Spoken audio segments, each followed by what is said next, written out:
If crypto taxes feel overwhelming, you are not alone. That's why Crypto Tax Girl, a team that's been helping crypto investors since 2017, is offering $100 off on one-on-one crypto tax help. To get $100 off your crypto tax services, go to cryptotaxgirl.com/unchained. Again, that's cryptotaxgirl.com/unchained.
Hmm.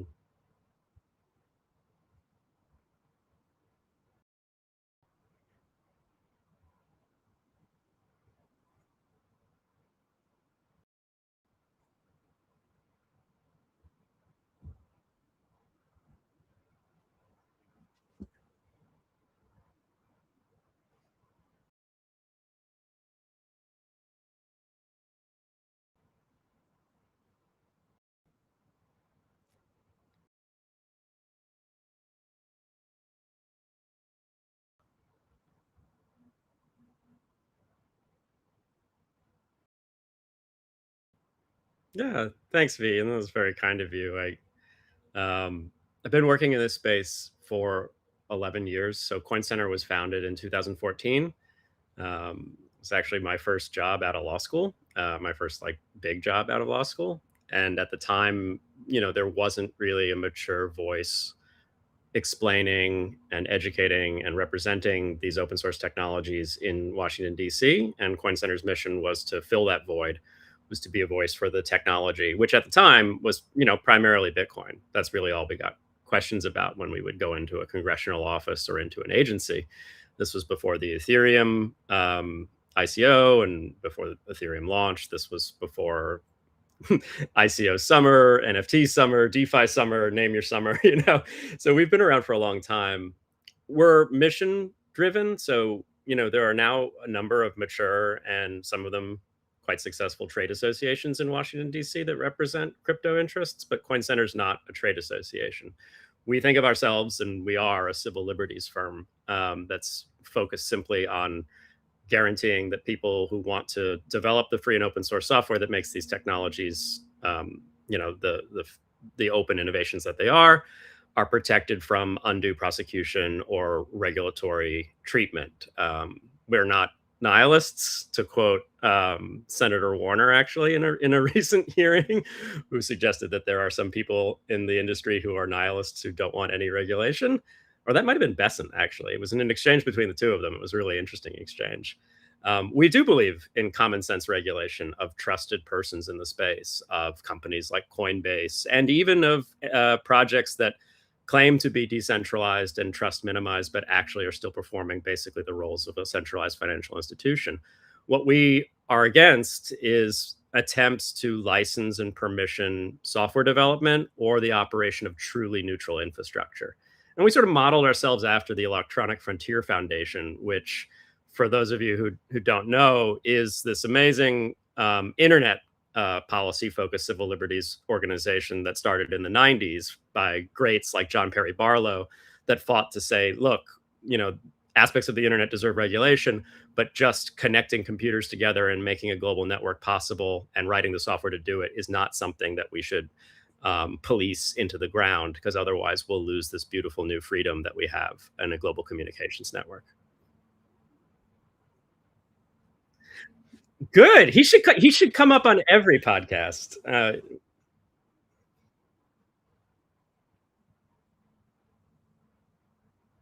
Yeah.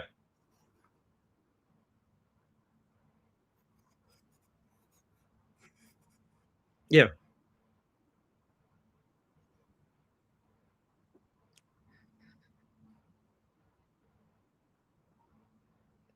Yeah.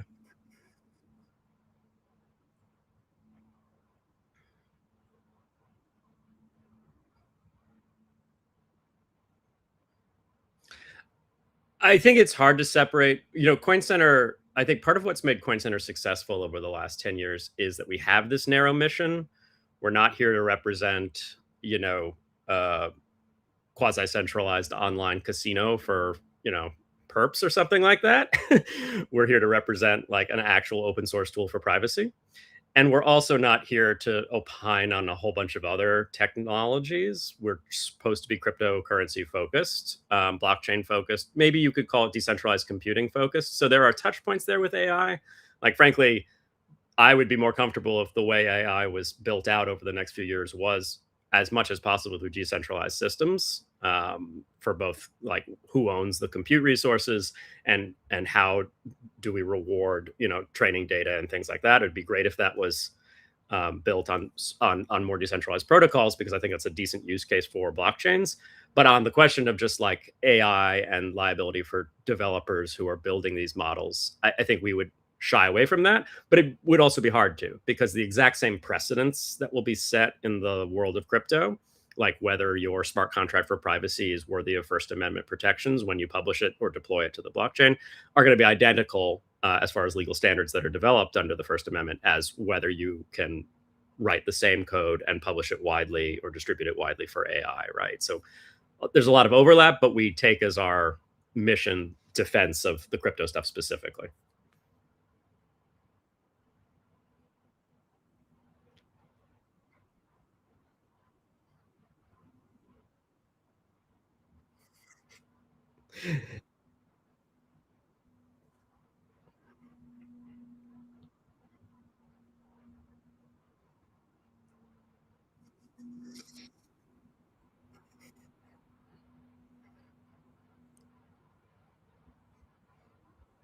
Mhm.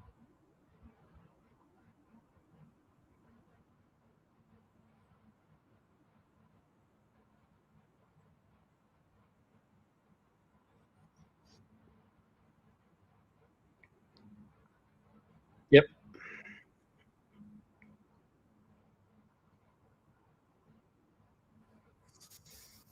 Well, so it's interesting. So, you know, back in 2017, I think we published a long form report arguing that the state money transmission licensing regime is a strange fit for crypto businesses. Like, it's odd that a Coinbase would be regulated exactly the same as a MoneyGram or a Western Union, right? Because their risk profiles are different, consumer protection issues are different, and it's inefficient to force these companies to go get 53 licenses from different states and territories that all independently regulate their activities, right?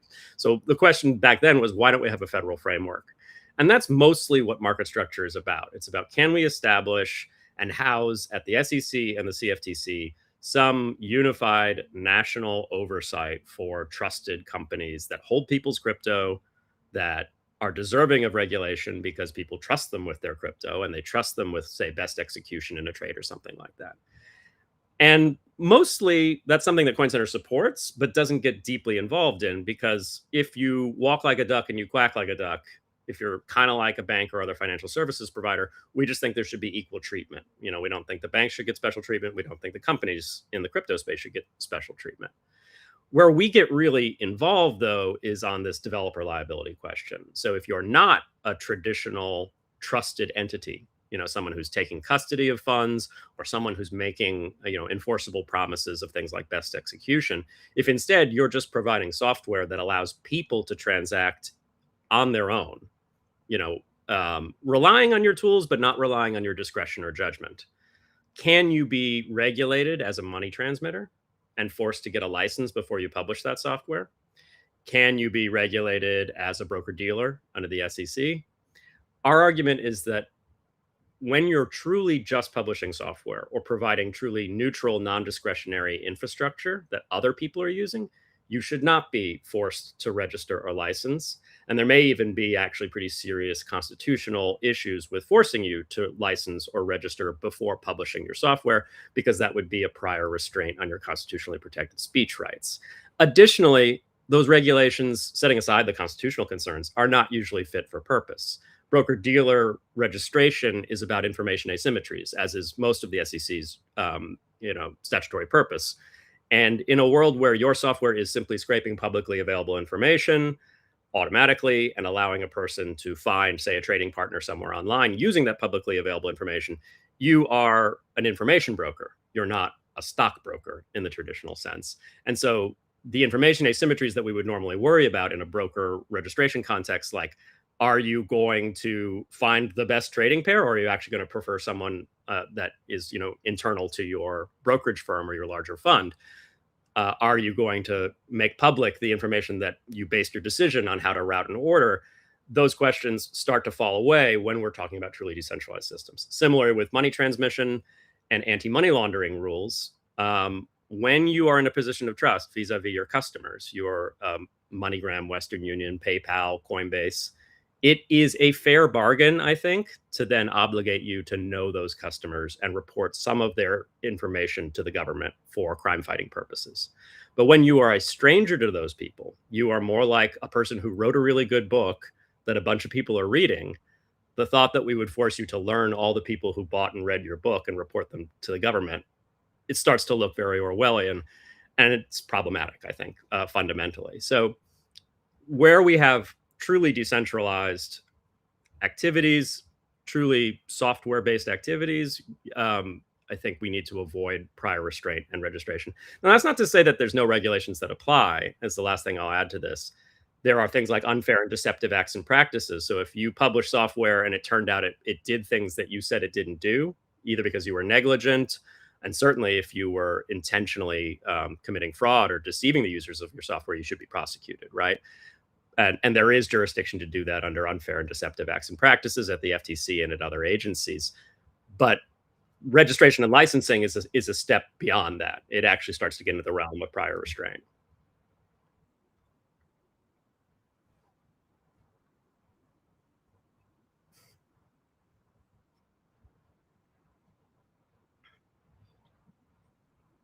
Mm-hmm.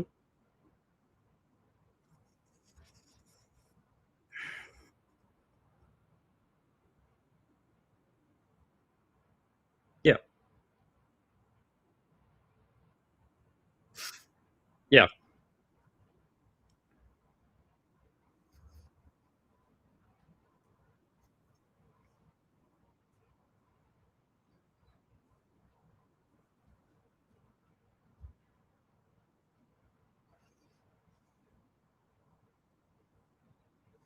With is, how do you maintain the non-custodial nature of this kind of arrangement? Like, what does it mean to have control? If we can upgrade the vault, does that constitute control? What if we can pause withdrawals in order to respond to security incidents? Mm-hmm. Does that constitute control? What if you can pause withdrawal, or sorry, what if you have something that is not 100% immutable because there are certain admin functions you need to have just to be able to operate the thing. Do you read the proposed language in the market structure bill to mean that something really does have to be 100% autonomous and immutable to constitute no control? Or if you have any admin key whatsoever, does that mean that you're subject to regulation? So there's a couple different moving parts, actually. It's a big bill, and this is part of what's made it very difficult for it to move through the Senate, because a lot of people have a lot of education to do before they can get comfortable with it. But there's a couple of different provisions. The first provision to focus on for this question is the Blockchain Regulatory Certainty Act, which was a separate standalone piece of legislation that began in the House in 2018, I believe, when Representative Tom Emmer, now Majority Whip Tom Emmer, introduced this piece of legislation. And it was intended with Darren Soto at the time, so it was bipartisan. It was a Democrat and a Republican. And it was intended to create a safe harbor from unlicensed money transmission prosecutions for people who are truly not doing money transmission, as defined by FinCEN at the time, the relevant federal regulator for figuring out who is a money transmitter. FinCEN had issued guidance. At the time, it was multiple letters to multiple companies who asked for further information, for administrative rulings, and later it was official guidance in 2019 on all different kinds of entities in the crypto space. And FinCEN said, if you do not accept and transmit, by which we understand at some point in between you'll have independent control over customer funds, if you don't do that, you're not in our jurisdiction, which I think was a very good and faithful reading of the underlying regs for the Bank Secrecy Act, which is our financial surveillance rules, and the Bank Secrecy Act itself. And so Tom Emmer's bill, the Blockchain Regulatory Certainty Act, simply took that FinCEN guidance and codified it and said, we're going to make this a statutory rule so that it can't be ignored, because guidance is guidance and it's important. Companies sometimes rely upon it, but prosecutors can ignore it. They can say the underlying statute is different and the guidance shouldn't be followed. And in fact, that's exactly what the prosecutors said in the Tornado Cash prosecution when they went after Roman Storm. They said, yeah, FinCEN said you're not a money transmitter if you don't have total independent control, but FinCEN's only offering guidance on the statutory definition at 5330, the Bank Secrecy Act, and we're talking about the criminal code where we think money transmission is basically whatever we want it to be.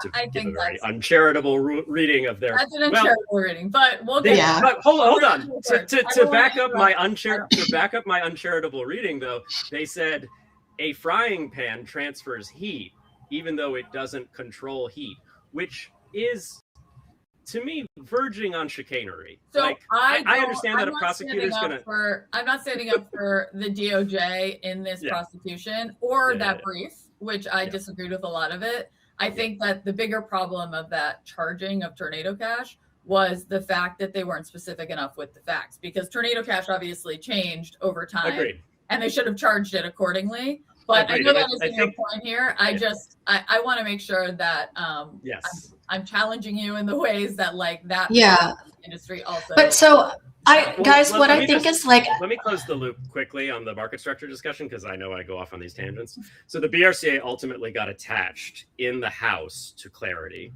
the House's market structure legislation.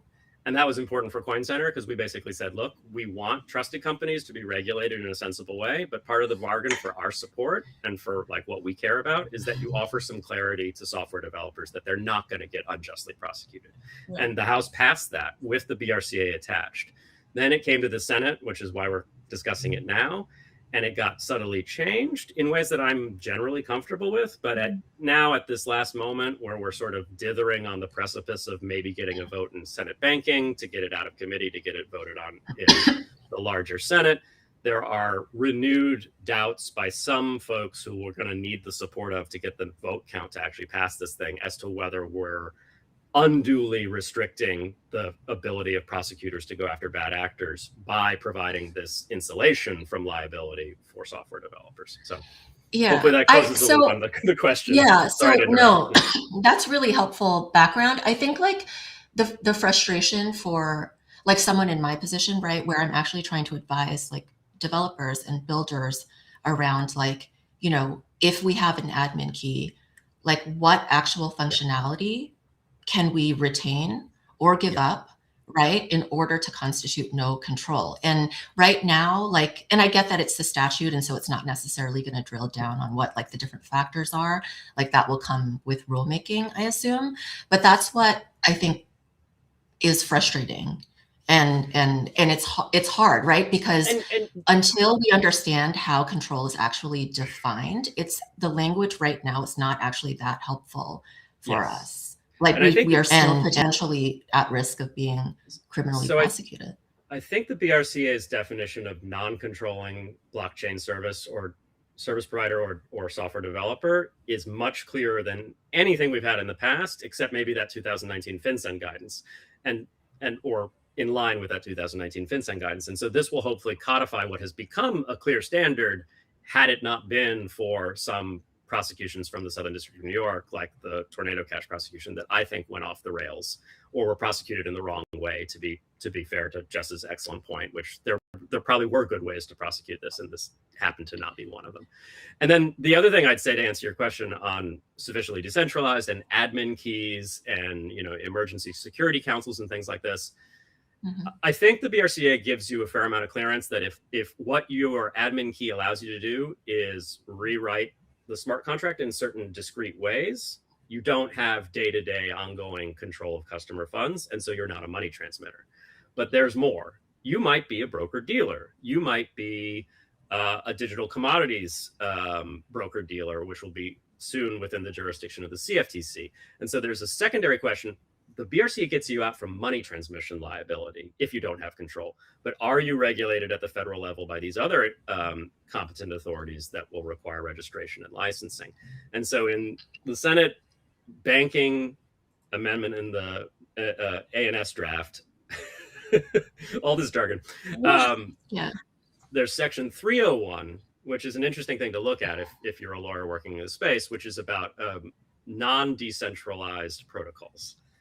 And so that sets up effectively a rulemaking for determining what is a non-decentralized protocol with a number of important factors for what might be non-decentralized. If you are deemed non-decentralized after that rulemaking sets up those factors, you can then also be deemed obligated under existing securities laws or existing treasury rules like the Bank Secrecy Act as an obligated entity, either as a broker-dealer for securities or as a money transmitter, or not as a money transmitter, or as some other BSA regulated entity under the Bank Secrecy Act. But if you are insulated by the BRCA, you can't be treated as a money transmitter. So this non-decentralized rulemaking is important. And one thing that the first time I saw this text from its drafters, I was concerned because there's a lot in there, and there's a lot, you see technical terms in legislation, you think, well, this probably won't age well, or it won't create the clarity that you hope. It should be more of a principles-based standard rather than a specific technical standard. But once I dug through it, I got comfortable with it. There's things that I would potentially change if I was, if I was the Senate, to quote Star Wars, but I'm not the Senate, and the process of legislation is a process of compromise. And so I think where that ended up is pretty good. To your specific point, there is a section in 301 that deals with admin keys used for cybersecurity vulnerabilities, things like a pause function to address a known bug. And so they don't intend to call that non-decentralized. They intend to say, like, we don't want to disincentivize this good cybersecurity practice. We just want to go after the people who are calling themselves DeFi, but are really just, your traditional broker and dealer in securities. And I think that's important to clarify, right? That like sufficiently decentralized and like not having control does not mean you have to be 100% like immutable and autonomous. There actually is some room in there for some admin functionality. And I think like that, that was kind of that was the feedback that I gave some of the staff on that, which is that we should want to incentivize just kind of like ordinary, responsible measures that honestly, every DeFi protocol out there pretty much is already doing a lot of this stuff now, right? Like this might be a surprise to some people who talk about this in the abstract a lot, but there actually aren't that many DeFi protocols out there today that are 100% autonomous and immutable. So like this would really protect no one if control meant, or no control meant that you really just have no admin functions at all. V, you've said this before, but I think that part of the problem that the crypto industry and lawyers in the crypto industry, so we are to blame as well, have created is this binary conversation of control and not control. And that puts developers like the place that you work and many other developers in this place of, when I build this project, how do I build it to be secure from prosecution and ensure that I am protecting myself? But it simultaneously, I think, puts policymakers in an odd situation, because like when you talk to the Dems that really want to get this done, like a Mark Warner, who supposedly said this week that he's in crypto hell, that is trying to figure out how to— We're all in crypto hell. Like all of us, how to ensure that he's in, protecting national security, and also like speaking for victims, which I definitely want to touch on here as well. Like he's trying to come up with rules that protect national security and ensure that, billions of dollars don't continue to be stolen by, DPRK, just to name one aspect of this. And so the concept of binary doesn't really work for them either. And when you have conversations with, you know, Warner staff and other Democrats, they seem to be really trying to find a solution that allows developers to succeed and protect First Amendment rights, but simultaneously like ensure the proper protections are in place. And what I struggle with is there are a lot of ideas out there, and I know, like, Peter, you and I have talked about liability statutes before. Like, maybe it's using money laundering more than 1960. Like, maybe that solves a lot of it if you just take 1960 out, which we can get to. But, you know, just sort of saying like, well, if you're completely decentralized and you're, you know, not touching anything, it's protected by First Amendment. And if you're not, you're not. Like, I think that sort of escapes addressing a lot of the intermediary side, because, you know, the book analogy you talked about is like one that I think is really interesting. And like, strictly in the First Amendment, you can publish a book. But if you publish a book with, you know, plans to build a bridge, maybe this isn't a great analogy, but like I sort of came up with it a few minutes ago. You know, to build a bridge, and the bridge has all these problems with it, and you set up a toll on it that automatically collects some sort of fees, and the bridge collapses. Like, where, at what point in those steps do you become responsible? And I don't know if there's an answer. I don't know when. I mean, for that one, it's when you actually like reached into the physical world and built the bridge. Oh, right? Yeah, it doesn't work. So, but I take your point. Yeah. So I'm not quite sure what to say back to, let's say, a Mark Warner. I'm not meaning to pick on him, but he definitely, he was my first job, was interning for him. Oh, really? That's awesome. Totally. I mean, I think I was in high school, but he really seems to be trying to get this done while simultaneously keeping the space safe. And he seems to be focused on the national security side. So like, what do we say to him? Yeah. I'll say I'm very grateful for Mark Warner's involvement in this. Actually, I said at the beginning that to Jessi and V that I wasn't going to mention any members or staffers by name, but I will do it in the positive. In that, like, Mark Warner has been a very honest broker on these topics, and it does feel like he's genuinely trying to get to a good place. And the what you teed up is exactly the difficulty. And Coin Center is even guilty of this, in that we focus pretty narrowly on like truly open source software than doing things in the world and people being held liable for publishing the open source software. And that, I think, is black and white. That should be off the table for any kind of permissioned regulation. But that makes me sound like an absolutist, unless you realize that that's a very small segment of the crypto space. That is actually a narrow carve out. Like, that's like Bitcoin core developers, Ethereum core developers, probably some other L1 core developers, but I won't name names because this starts to get very, dodgy. It's a small number of people. And we also stand up for miners and validators who are truly not in a discretionary position vis-a-vis like the users of their protocols that they are, maintaining by mining and validating transactions. This is not a wide swath of people that we think are truly off the table. Then there's this giant intermediary gray area of people who are, building DeFi tools. They retain some control. They may make certain promises to their users. This set of people, there are very hard questions over. And I think they may not be protected by the BRCA.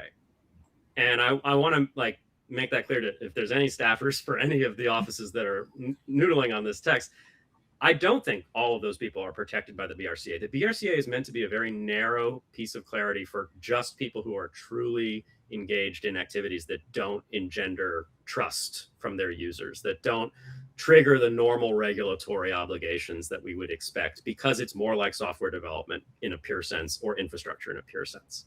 For the people who are actually in some position of quasi-trust, they may not be excluded by the BRCA from anything, and they're going to fall into or out of this 301 rulemaking on non-decentralized protocols.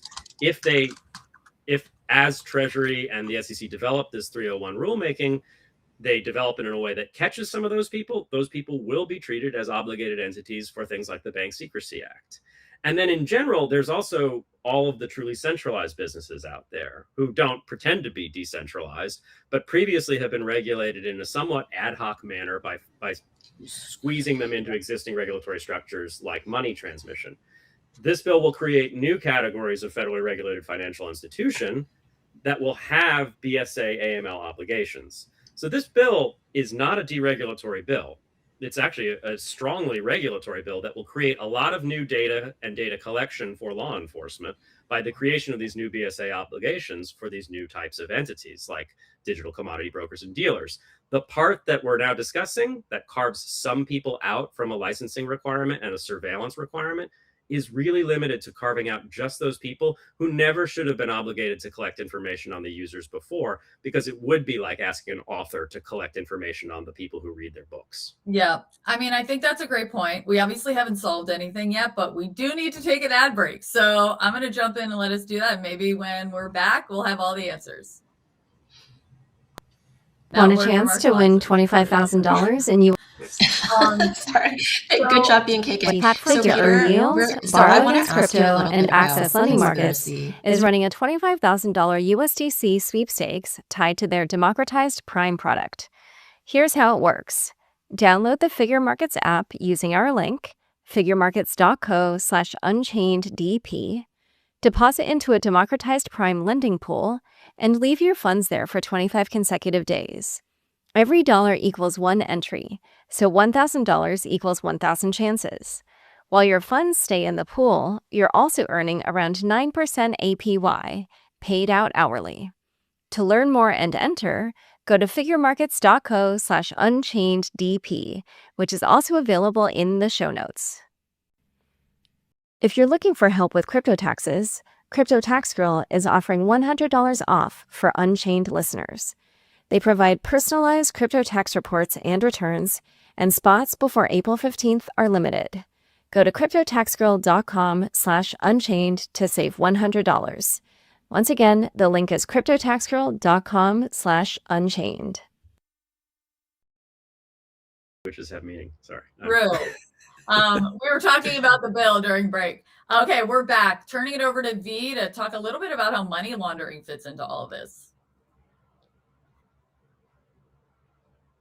So we mentioned, that there have been various charges in cases like Tornado Cash and Samurai Wallet, right? So there's the 1960 conspiracy to operate an unlicensed money transmitting business. But I wanted to focus on the conspiracy to money launder charge. The reason I think it's important is because, even if we totally got rid of 1960, wouldn't developers still be exposed to criminal liability under, in my view, the very broad and incorrect way that the prosecutors have been applying the conspiracy to money launder charge, right? So just for background, the developers, they wrote and published non-custodial software. The software, I think, this isn't in dispute, right? The software can be used to facilitate illicit finance, and it was by bad actors. The developers in some of these cases knew that that was happening, and they didn't do anything to shut the protocol down, block users, redesign it to help stop illicit activity, right? So I think it's important to note that the DOJ here did not allege that the developers in any way actually coordinated with the illicit actors. They didn't come to an agreement with them to money launder. They didn't direct money laundering activity. They didn't share any of the profits from the money laundering, right? So what they're basically saying is, if you continue to maintain or publish software after learning that illicit activity is happening using the software, you've joined a conspiracy to money launder, right? So to me, that was always really a highly problematic reading of the federal conspiracy statutes, which, if you guys don't know, right, just on a very basic level, it requires an agreement between two or more people to commit a crime. It requires knowing and intentional participation in that agreement, and it requires an overt act in furtherance of the conspiracy, right? So if you went to law school, you probably remember covering this in criminal law. And I just I've never seen how we have all of those elements in these cases, right? Like, where was the agreement between Roman Storm and Lazarus Group? Where was the knowing and intentional participation? So like, I feel like we haven't focused on that part of these cases enough as an industry, especially because in my view, I actually think that if this issue ever got to the Supreme Court, that they would agree that this is a radical application of the federal conspiracy law. And it has implications for like more than just how it's been applied to these crypto developers. So I want to be very careful here, because it is my hope that actually some, staffers on the Hill are actually listening to this and are thinking about the Blockchain Regulatory Certainty Act and whether it should stay in market structure or not. And one thing that I will say is, like, when Coin Center has talked about these issues, we emphasize how the BRCA doesn't change 18 U.S.C. 1956, which is the money laundering statute. It only changes 18 U.S.C. 1960. And it doesn't get rid of 1960, to your earlier point, V. It simply says, look, 1960 is something that can continue to be prosecuted for things like Hawala, which is actually kind of what originated 1960. It was fears over these networks of quasi-money transmitters in communities to move money from person to person, ultimately to a destination. The BRCA doesn't touch Hawala. It doesn't touch any kind of informal network where the people moving the money actually do move the money, actually have control of the money. It wouldn't limit those prosecutions. It wouldn't limit the state's ability to prosecute 1960 at all, except in the very narrow case where they try to prosecute someone under 1960 for creating tools that other people used to transfer money. And that's what I would describe the Tornado Cash developers doing. They didn't move any money for people. They did create tools that other people used to move money, and some of those people turned out to be North Korea, unfortunately. That said, like, the Linux operating system is definitely powering centrifuges that enrich uranium in Iran, but we're not going to say that, like, Linus Torvald is responsible for Iran's nuclear program. That's nonsense. Like, software and tools, when they're good, get used by a bunch of innocent people, including Tornado Cash, which people use to donate to Coin Center to support our mission, which people use to support the defense of Ukraine, our co-plaintiffs in our lawsuit challenging the sanctions on Tornado Cash, a John Doe, including people who just get paid their paycheck in crypto and don't want the person in the cubicle next to them to know what their salary is. And yes, good software also get used by bad people, but you shouldn't be found to be guilty of money transmission and unlicensed money transmission simply because other people used your software to transfer money. Now, money laundering is a different actus reus. It's a different criminal or guilty act. And it means that you conduct or attempt to conduct a financial transaction involving the proceeds from some specific unlawful activity.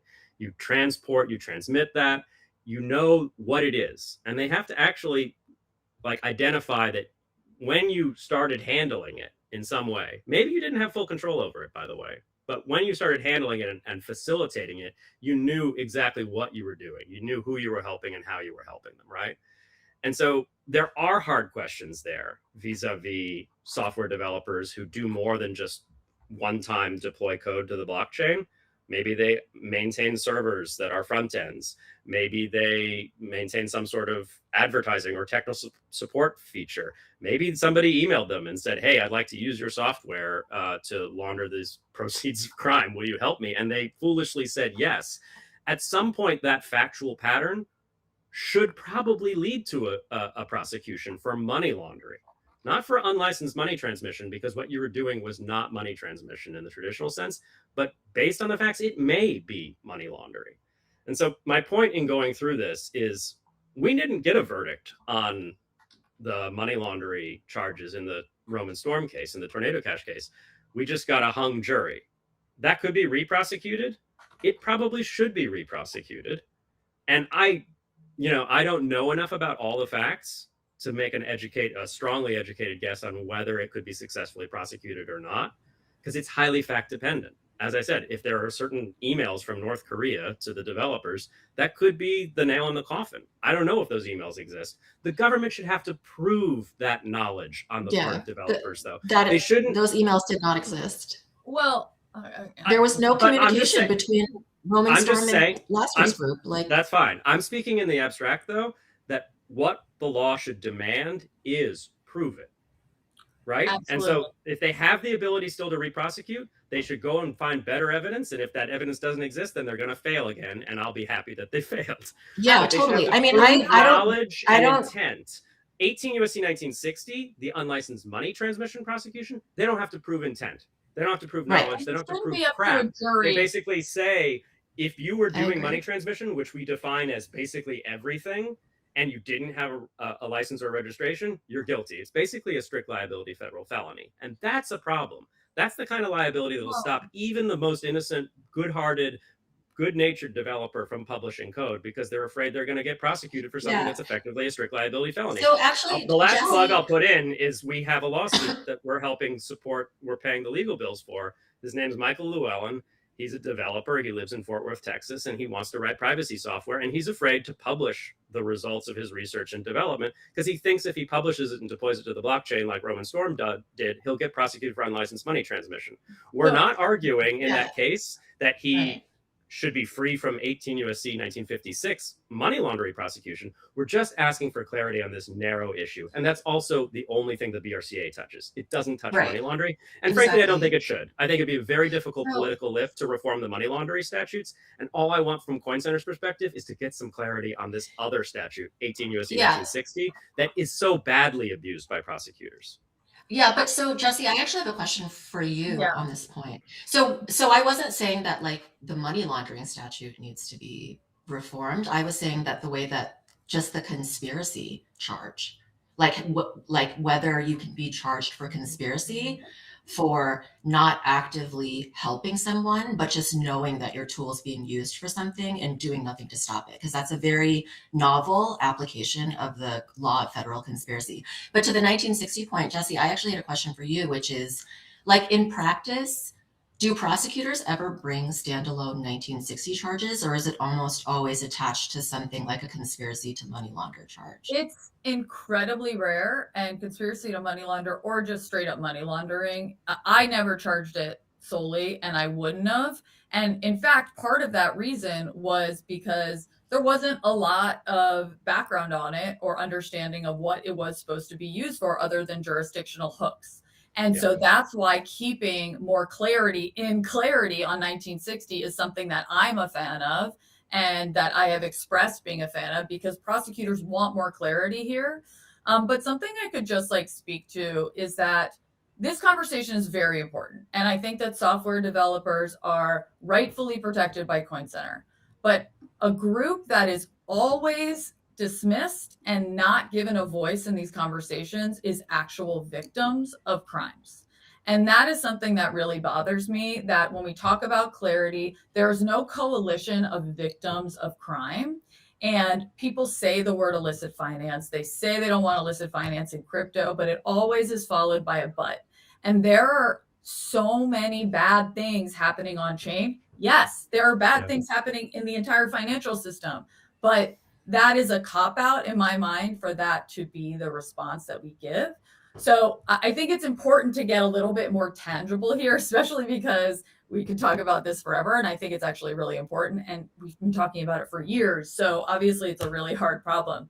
But I do want to focus in on one case that is sort of utilizing these statutes in the ways that we talk about it. And that's the cartels announcements that came out in the past day or so.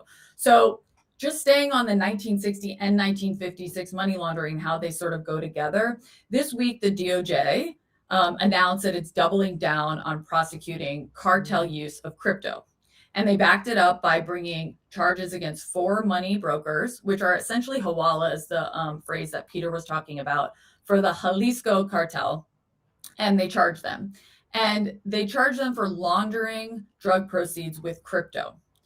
For people who don't know, the cartel that is at issue here is like the worst of the worst. Like, I'm going to get graphic. The bodies are hanging in the street. They're shooting down military helicopters. Like, I want to make this tangible because it's not just the phrase illicit finance. And lately, their money pipeline has been in stables.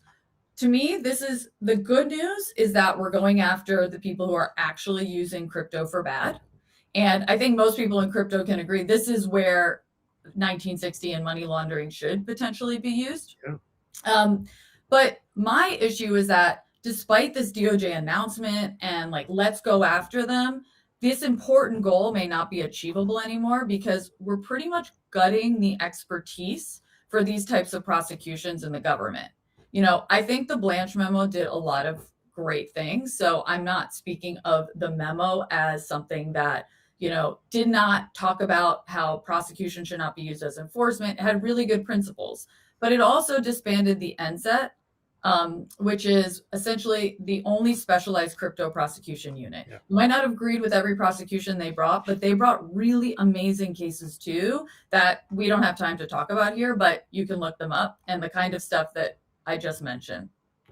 And when this memo came out and the NSET was disbanded, a lot of NSET had to leave, and they had to either go back and prosecute other cases, or they just left the government. So the expertise left with them. And what we heard yesterday is it's not just the DOJ. Just yesterday, it was reported that the CFTC Chicago office, which is a hub for dealing with enforcement in not just crypto, all CFTC issues, is reportedly down to one enforcement attorney. And I know Via and I were talking about it too. And someone said on their way out as an enforcement attorney to someone in the press that this would be a perfect time to launch a crypto scam.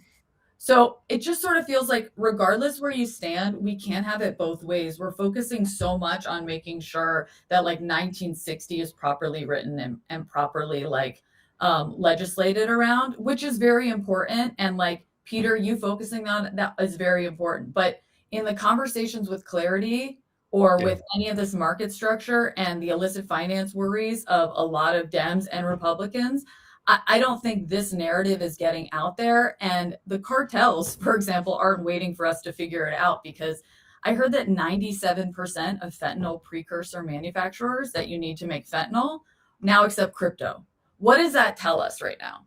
So that's where I'm sort of stuck here, is that like, victims need voices too. So this is a great discussion. I just want to add two things to your excellent point, Jess. One, and you hinted at this earlier, the reason why I want clarity on 1960 is because law enforcement has always had finite resources. The DOJ doesn't have an unlimited pocketbook. And so you need to prioritize those resources into the kinds of law enforcement actions that matter, that protect victims, right? If you send DOJ on a wild goose chase to arrest everybody who wrote software that bad people use to do bad things, you're not going to be going after the bad people anymore.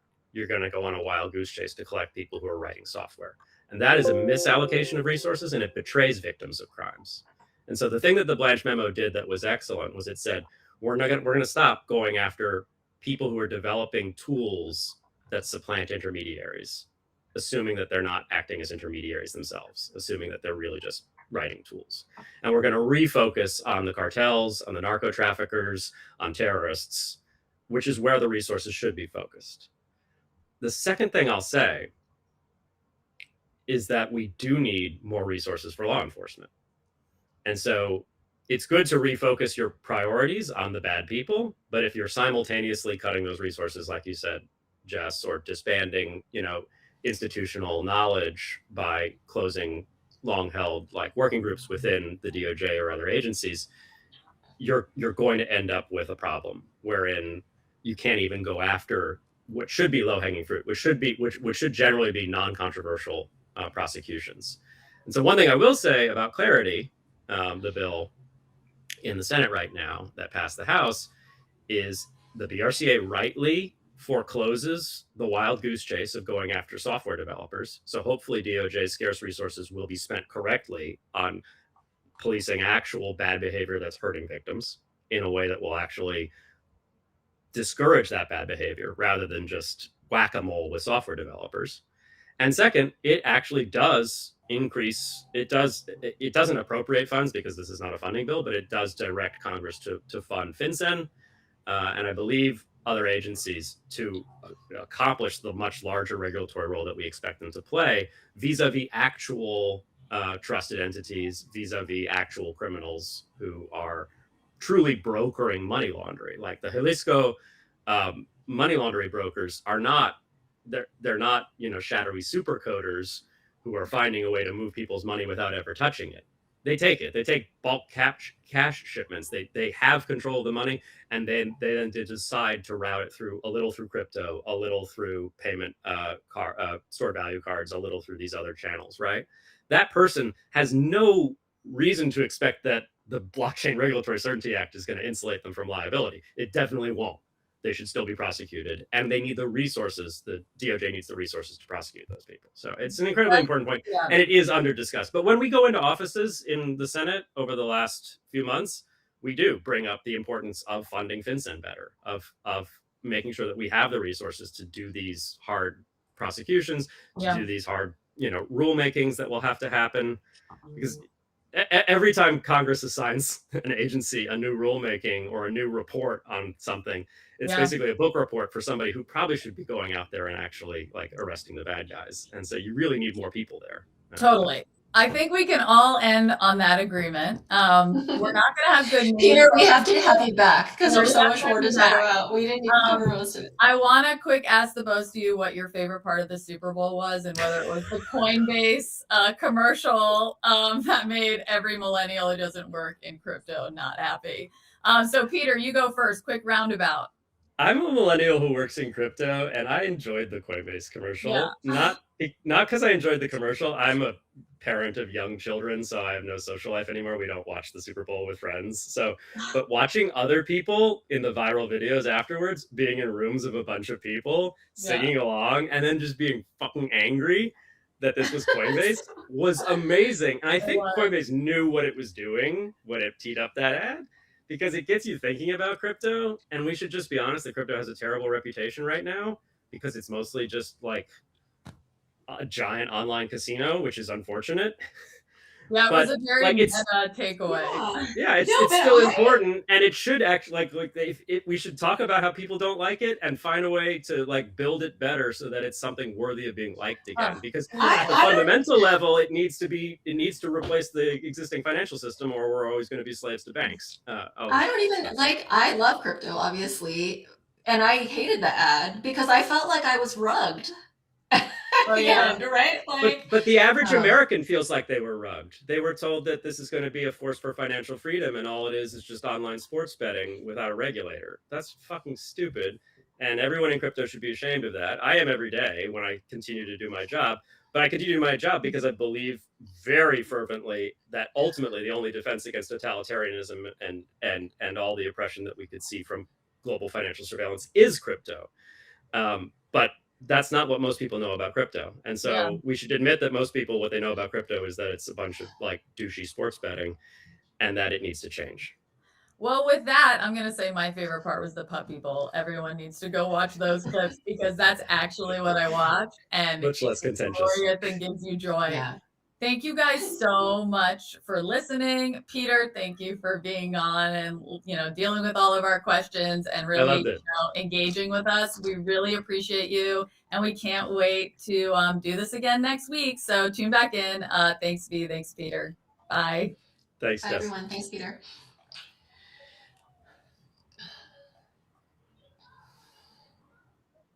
That was great. Great. Good. Thanks, Peter. That was great. Yeah, Peter, that was so fun. It was very hard to moderate. I'm like, we gotta make it. Sorry, I talk. I know. No, it was me. I got into it too. No,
whenever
Hey everyone, welcome to Unchained, your no-hype resource for all things crypto. I'm your host, Laura Shin. Thanks for joining this live stream.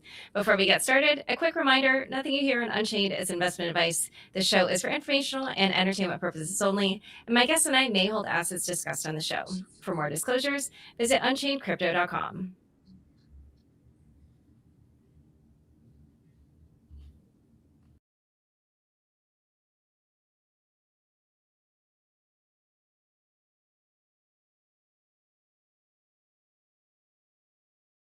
Here is giving a DC. They're a decentralized digital asset platform for earning, borrowing, and lending. Download the Figure Markets app using our link, figuremarkets.co/unchaineddp. Deposit into their democratized prime pools and earn about 9% APY paid hourly while you enter. Every dollar you keep in for 25 consecutive days counts as an entry. Again, the link is figuremarkets.co/unchaineddp for full details. If crypto taxes feel overwhelming, you are not alone. That's why Crypto Tax Girl, a team that's been helping crypto investors since 2017, is offering $100 off on one-on-one crypto tax help. To get $100 off your crypto tax services, go to cryptotaxgirl.com/unchained. Again, that's cryptotaxgirl.com/unchained.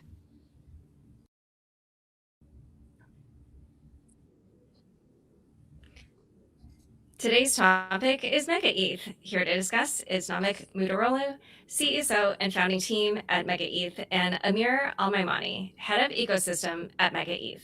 Welcome, Namik and Amir. Thanks for having Hey me. Laura, how's it going?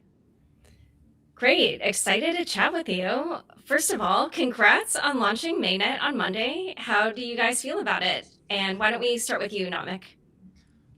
Great. I think we've been working on this for a while now, and it's always been a idea in a lot of people's minds, right? This level of performance, this particular trade-off, this particular architecture, achieving this level of low latency in production.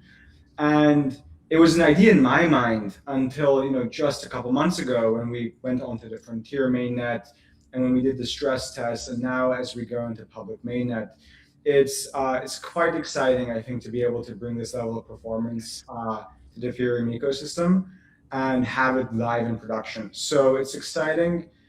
We're a bit tired, but it's very exciting. And Amir, how about you? Yeah, no, I mean, Namik took the words right out of my mouth. Right now, I think it's really about level setting expectations as well.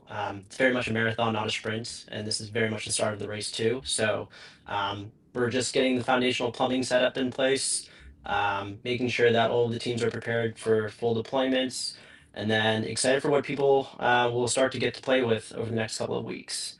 We're gonna have a lot of Mafia teams start to deploy, and just again indexing heavily on net new experiences on chain that are uniquely unlocked by a real-time chain. So I need to ask you, because obviously this is happening in this broader environment of crypto kind of, having this fall, especially after 1010, even another plummet last week on February 5th. And, that day we saw Bitcoin, plunge from 70K down to 63K in one day. There's all these rumors about somebody blew up, something happened, so I'm curious, like even just looking at the price of ETH itself, it's down 35% in the last month. So I wondered, there's been obviously some last minute changes also with your launch. So just talk about, how you were thinking about navigating this launch in this environment. So, without a doubt, it's been a volatile few weeks, and it effectively forced us to ask ourselves, hey, how do we optimize for the success of MegaETH, right? When you have scenarios where absolutely everybody wants to kind of, close their laptops for a few months and, touch some grass, it becomes difficult to build flywheels. And we need flywheels to effectively validate the MegaETH ecosystem thesis. I would say that a decision we had made a long time ago, for better or for worse, was that the era of infrastructure for the sake of infrastructure is over. And we need to have a proactive role in cultivating and facilitating a vibrant application ecosystem. Now, if there's a death spiral, the applications don't matter anymore. So what we did is we basically, course corrected the ship a little bit and implemented what we think is a way to enable application and protocol growth, and have that directly aligned with the general growth of the ecosystem as known by USDM. Yeah, and just to add, adding to that point too, it's always about optimizing for the longevity of MegaETH. What do we need to do today such that Mega will be here thriving 5 years from now, 7 years from now, 10 years from now? So we're playing much longer term games, and every step that we take is again a step in the direction of the 5, 7, 10 years, as opposed to how do we just drop a bunch of attention today, and then eventually fizzle out over time. That's something that we think is generally net negative, not only for ourselves as a chain, but also just the applications that are being built on top of Mega. So sometimes you have to go with the slow cook. Yeah, yeah. I have a question for you guys about that later because, there's kind of a certain sense of intentionality that I'm noticing in a lot of your decisions. But why don't we go through some of the choices that you're making first before we get to that question? Well, let's just actually even just talk about the basics. So obviously, as you mentioned, we're launching in this environment in terms of the market. But the other thing that happened before was that Vitalik Buterin published a blog post saying that Ethereum was not going to focus as much on this roll-up centric roadmap. It was going to try to scale the layer one. He counseled, for teams that are building layer twos that, you would want to focus on features other than scaling. And I wondered how that also affected, things about your launch or like how you were thinking about how to position your chain. I think it was actually, lovely to hear, as absurd as that sounds. I remember we've had lots of conversations with other people in the ETH ecosystem, and obviously the layer one should scale. It's just net additive for Ethereum. In fact, when Vitalik made his article, he basically described what a layer two should be moving forward, and the basic simple statement is something that Ethereum L1 can never become. Right? Structurally, it's impossible for Ethereum, or really, in our opinion at least, any L1 to achieve some of those traits. And what does that look like? Ultra low latency, hyper specialization of the architecture, that's great for app chains, enshrinement and opinionated decisions that a credibly neutral layer one could really never make. And in my opinion, he also said extreme amounts of scale that the L1 will never achieve. This is all kind of how we decided to build MegaETH from the very beginning, right? The reason why we built on Ethereum, as much as we love ETH, is not because of like a unbridled fanboyism towards Vitalik, but because with the design choices we had made, which was build a truly performance-first architecture, offload consensus to whoever does consensus best. Ethereum L1 does consensus best. And that allows us to build, a very opinionated performance-first architecture because we were able to settle onto Ethereum.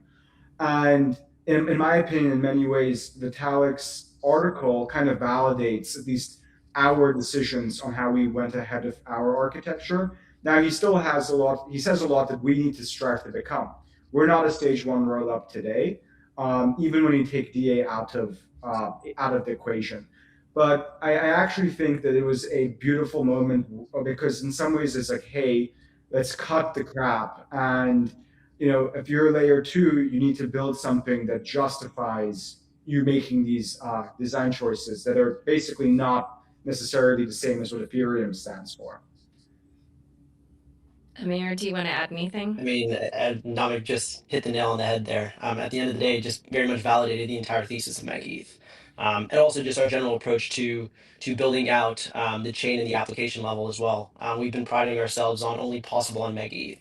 If an application doesn't actually harness the unlocks of MegaETH itself, if it's something that can be easily ported over from another EVM compatible chain, then that's just a massive disservice to their actual users. So people should be taking advantage of the technical unlocks here. And again, we've just been very unapologetic about it. We're here to centralize block production, decentralize block verification, and take throughput and latency to a level of scale that we haven't seen yet. And then we're just going to continue to march in that direction. Yeah, so talk through some of those specs for any, builders listening, any users who've been frustrated by poor user experience. Go ahead and, just talk a little bit about what you think technically you've achieved that others haven't. No, you want it? Yeah. Go for it. So, I think that the stress test we performed on mainnet kind of paints that story. So I remember a few months ago, while we were still on testnet, I was discussing some of our performance numbers. We were hitting 2 gigagas per second. And this very smart individual was basically saying, hey, there's no way you're going to have that on mainnet, right?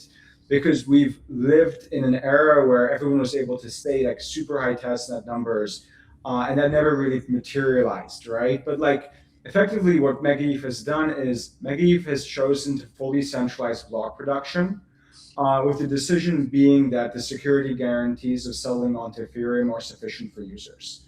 What does that mean? It means, you can, if the sequencer fails, you can take your assets back down to the L1. And over time, we'll be able to make those guarantees even stronger. And what we get in return is 10 millisecond block times. That's really, really, really fast. TLDR feels great. It feels like you're using a Web 2 application. Google actually has done a lot of research on what are the latency levels which are positive and additive to attention, as opposed to what are numbers where you kind of lose a user. And any scenario where we're talking 500 milliseconds or above, it actually disrupts a user's flow and sense of what they're doing. So it is really, really fast from a UX perspective. It is a massive unlock for hyper-efficient DeFi, hyper-efficient AHFTs. It's allowed us to have partnerships with players like Chainlink, where we're able to enshrine oracles and provide really, really powerful data feeds. And it has immense capacity, right? So on this stress test, we at one point did 55,000 transactions per second, while also having the chain live for end users like ourselves to be able to play a bunch of low latency games. So we had a game where you were a rabbit who had to cross the road, and there were cars that were hitting you, right? And effectively, if you weren't able to communicate with the sequencer and back in time, you get hit by a car. And people were able to have really high scores, right? Up to 100 out of pure skill, while we were spamming the chain of just an insane amount of transactions. So it also has a powerful capability component and capacity component. Now, that's not necessarily a problem for a while, because we need to get user activity up there. But it does give developers certain guarantees, right? While we were doing this level of transaction activity, we were 4 or 5 times cheaper than other rollups, right? Which were doing let's say 80 to 100 TPS. And then again, that's because we decided to use EigenDA as opposed to ETHDA a long time ago, which, to be frank, we got in a lot of trouble with the ETH folks for. But we just thought it made sense given, we were optimizing for something that other L2s weren't optimizing for. So I'd say that's what the value propositions are: consistent block space and very low latency. And for users, we've been cultivating applications for a very long time. Amir can. Yeah, and I mean, like double clicking on the applications point as well. It's about expressive applications. We're not here to have very surface level, already understood experiences living on Mega. So for us, the fact that there are virtually no gas constraints allows us to build these very expressive kind of apps that people are familiar with when it comes to interacting with centralized systems. So that's the kind of experience that we're looking to bring on chain. But again, that is very much a longer term process.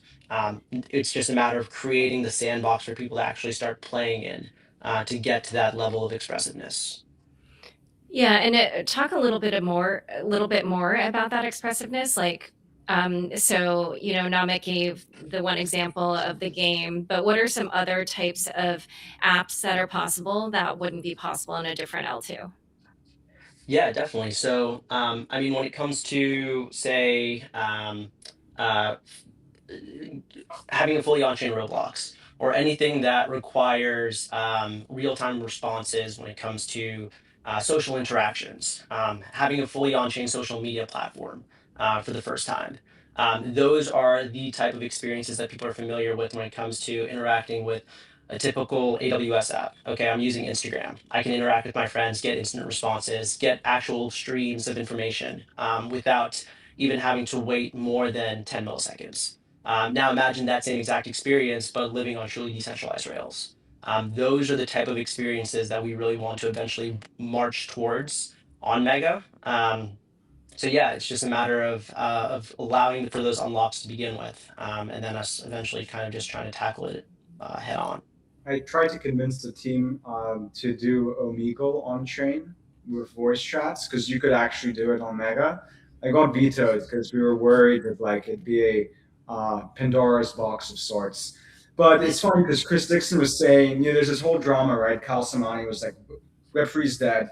It's a lot less interesting than we all thought it would be. And Chris Dixon's like, no, it's actually not true. It is actually still super exciting. It just hasn't happened.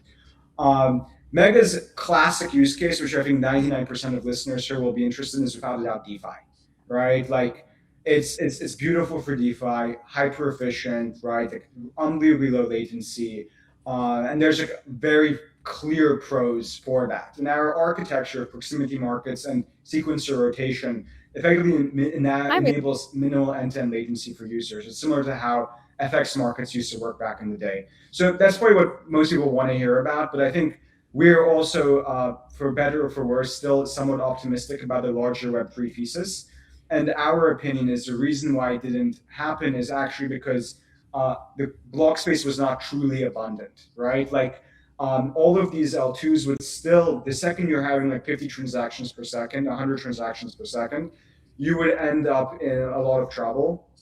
And the other alternative was like an app chain where you break atomic composability.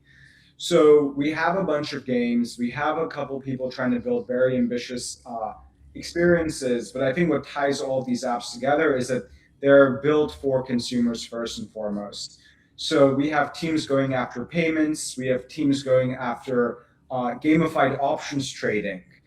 We have teams who have built fully on-chain Pokemon games. So there's actually a range. Now, it takes longer than me and Amir really tried our best to have like this big amusement park experience day one of mainnet, but sequencing really is it's a really tough time. So eventually, founders just want to have a lot of these dependencies sorted on mainnet for them to be able to gradually deploy. But for better or for worse, we are optimistic that like some of the Web3 thesis can come back, especially when it's being pronounced truly dead. Okay, yeah. I mean, it really feels like I mean, I know that I said I'm going to ask you about this later, but if I look at other chains, it sort of feels like for them just getting to the launch was the thing. But when I look at how you guys are approaching it, it feels like you are realizing that's day one. And so you're kind of like setting yourselves up for more long-term success, I think, just from, just looking at the different choices that you're making. But I did want to ask a little bit more about some of the other features of the chain. So, you talked about this concept of proximity markets. Can you explain more, what that means and like, why that is a feature that you, are talking about for MegaETH? Sure. So I think co-location is the name of the game for DeFi, and the data is proving this with like at least the Solana ecosystem. Our opinion is don't shun away from market realities. Find a way to make them equitable and democratized. So the idea of proximity markets in the simplest form is, hey, if there's activity on MegaETH, knock on wood, we're trying our best. Um, then there's valuable order flow on MegaETH. Instead of having all of that privatized, build a system around it where people can bid to co-locate as a MegaETH sequencer, and that value is distributed in mega tokens, right? So they'd have to spend mega tokens to do so. That's like the simplest form of proximity markets. A lot of this stuff is a bit out in the future because it requires there to be a demand on the chain, right? Like people need to be wanting to do stuff on MegaETH, and that's what Amir and I are spending our days on now. Yeah, and then like just to that point as well, the need for economic activity. I'm sure the next natural question here is just going to be around Mega the token. For us, everything is kind of taken from like a very first principles approach. We want there to be real utility for Mega day one. So for that to happen, what actually needs to take place? For us, it's making sure that there's sufficient on-chain activity across all of our DeFi applications, across our consumer applications, such that we can justify the existence of Mega the asset. So that's something that we're working towards. That's very much the impetus for the KPI model that we've started off with, and something that we plan to continue to build on as time passes. Yeah, and so we'll get to that in one second. I just want to like lay a little bit more of the background here. So, Amir, you actually came on the show to talk. I forget when this was, but before about how MegaETH also decided to launch its own stablecoin. It's powered by Athena. And obviously, that was part of a bigger trend of a bunch of chains that were doing that.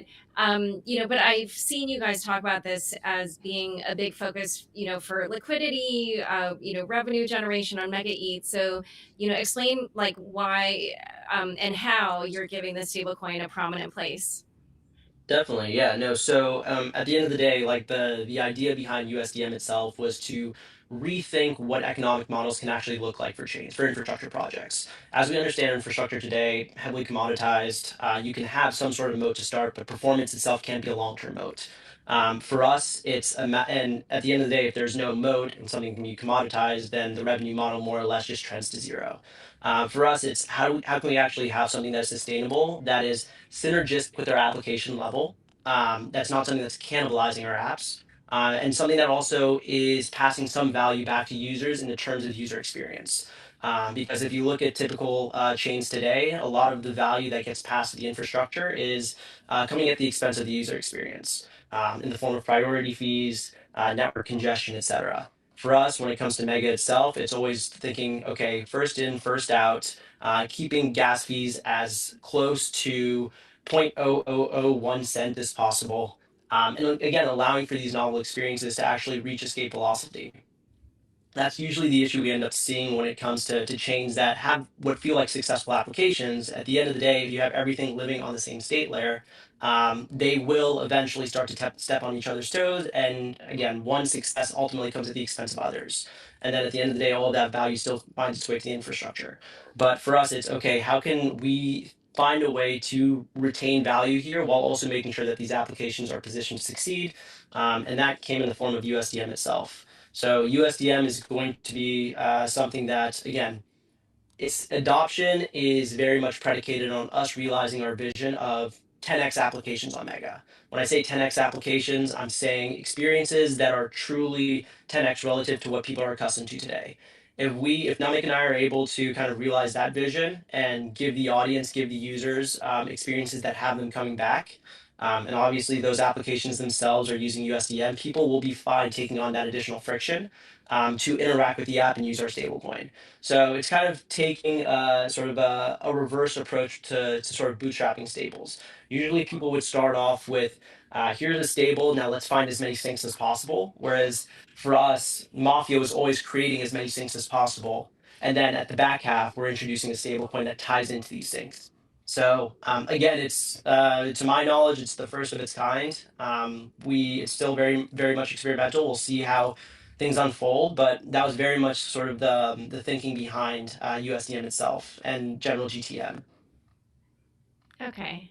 And then, so, you know, you guys are also well known for having Mega Mafia. And again, I feel like this is just another piece of that kind of intentionality and making sure that you're not just launching a chain, but a whole ecosystem. But just talk a little bit more about that and how that works and, you know, how you're bringing these apps to MegaETH.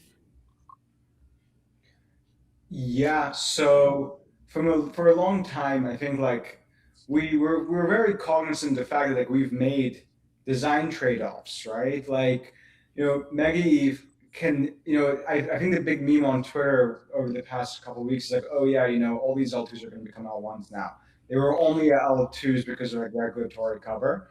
On our end, it was because this is the only way we can have this level of performance, and the only reason for this performance exists is if it creates net new applications. So from a very early age, we were like, hey, we need to try and find founders and try to get them to build cool stuff.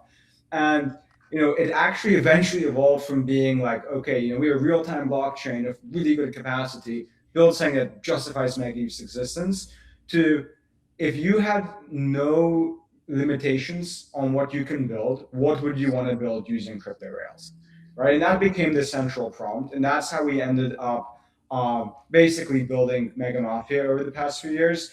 We took a very Ethereum-esque approach to it, right? So it was effectively like we try to find smart founders and work with them, no real expectations. In the end, we basically asked them to just use USDM.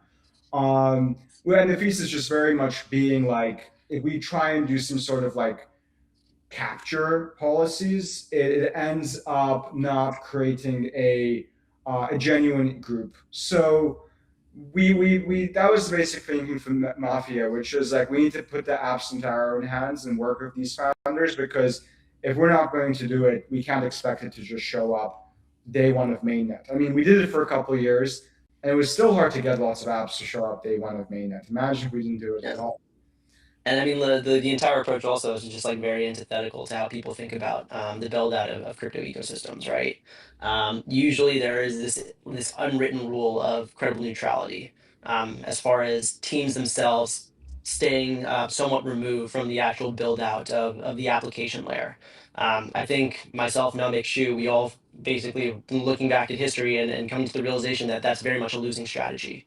Some of the most successful ecosystems today, Solana, Base, etc., there is this level of opinionatedness with how the core team itself decided to build out the ecosystem. So Mafia was very much sort of the medium through which we were able to express those opinions. And again, some will hit, some won't, but it's very much a volumes game. There won't be a single app that will define Mega. It will be a collection of apps, and we'll just continue to be working towards making that kind of the vision be realized. All right, so in a moment, we're going to talk about your recent decision to postpone your token generation event. But first, we're going to take a quick word from the sponsors who make the show possible. Want a chance to win $25,000 in USDC? Crypto Tax Girl is offering $100 off to earn Unchained listeners. Borrow against crypto.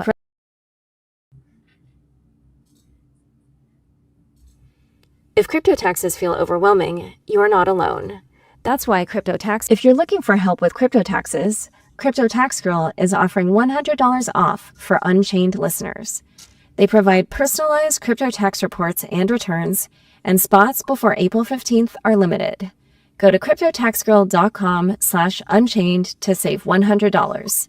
Once again, the link is cryptotaxgirl.com/unchained. Want a chance to win $25,000 in USDC? Figure, a platform to earn yield, borrow against crypto, and access lending markets, is running a $25,000 USDC sweepstakes tied to their democratized Prime product. Here's how it works. Download the Figure Markets app using our link, figuremarkets.co/unchangeddp, deposit into a democratized Prime lending pool, and leave your funds there for 25 consecutive days. Every dollar equals one entry, so $1,000 equals 1,000 chances. While your funds stay in the pool, you're also earning around 9% APY, paid out hourly. To learn more and enter, go to figuremarkets.co/unchangeddp, which is also available in the show notes. Want a chance to win help with crypto? Back to my conversation with Namik and Amir. So at the last minute, before your mainnet launch, you decided to delay the token generation event. Explain why. I think you said it well, right? We are setting ourselves up for like structural success over the long run. And we want to make sure that MegaETH is as successful as possible. So as a layer two, MegaETH, we're not doing the delay token because we never said we'd have a token live day one. In fact, like I would say, I don't know of any L2 that's launched a token day one. But regardless, the expectation that clearly some people had is that there'd be a token day one, and I think that's a valid expectation. I don't want to like gaslight that assumption. But fundamentally, like the way the mega token operates in our system is directly correlated to basically proximity markets and USDM day one and the future sequencer rotation. So I mentioned that briefly. How does the sequencer move? It leverages a POA model. In all these scenarios, there needs to be a baseline usage and activity on the MegaETH blockchain, right? For the flywheel to be relative, like to be truly successful. Again, knock on wood.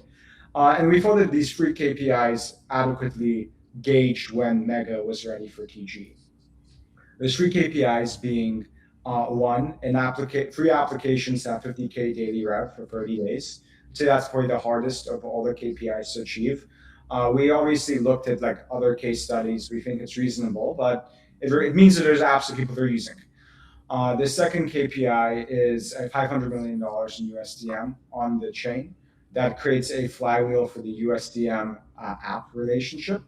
And then finally, 10 Mega Mafia applications deployed on MegaETH, right? And that means not gated, but actually available to all users. Any one of these three hitting would result in us deciding to TGE. We thought it was fair to share all of this publicly as opposed to, just saying something like soon. I think that's not very fair to MegaETH token holders and MegaETH investors. And we operated with a thesis of maximal clarity. Again, I think everything we're doing is because, we believe in crypto world domination, and we believe in like the token being a component of a larger system, right? Not necessarily just like rushing to get one piece of the pie out there. And we thought this was a fair way to bootstrap the ecosystem to a place where it'd be ready, and have MegaETH grow as a result. Amir, what do you think? I mean, you said it all. At the end of the day, I feel as though a lot of folks kind of optimize too much for that short-term attention. Whereas for us, it's very much about setting the groundwork for real traction and real economic activity to exist. So as far as the KPIs themselves, it's a matter of making sure that people don't lose sight of what the product is and making sure that people are incentivized to actually interact with the product itself. I think, again, like token ends up taking up everyone's attention day one, and it comes at the expense of what we've been building towards for the last 2, 3, 4 years.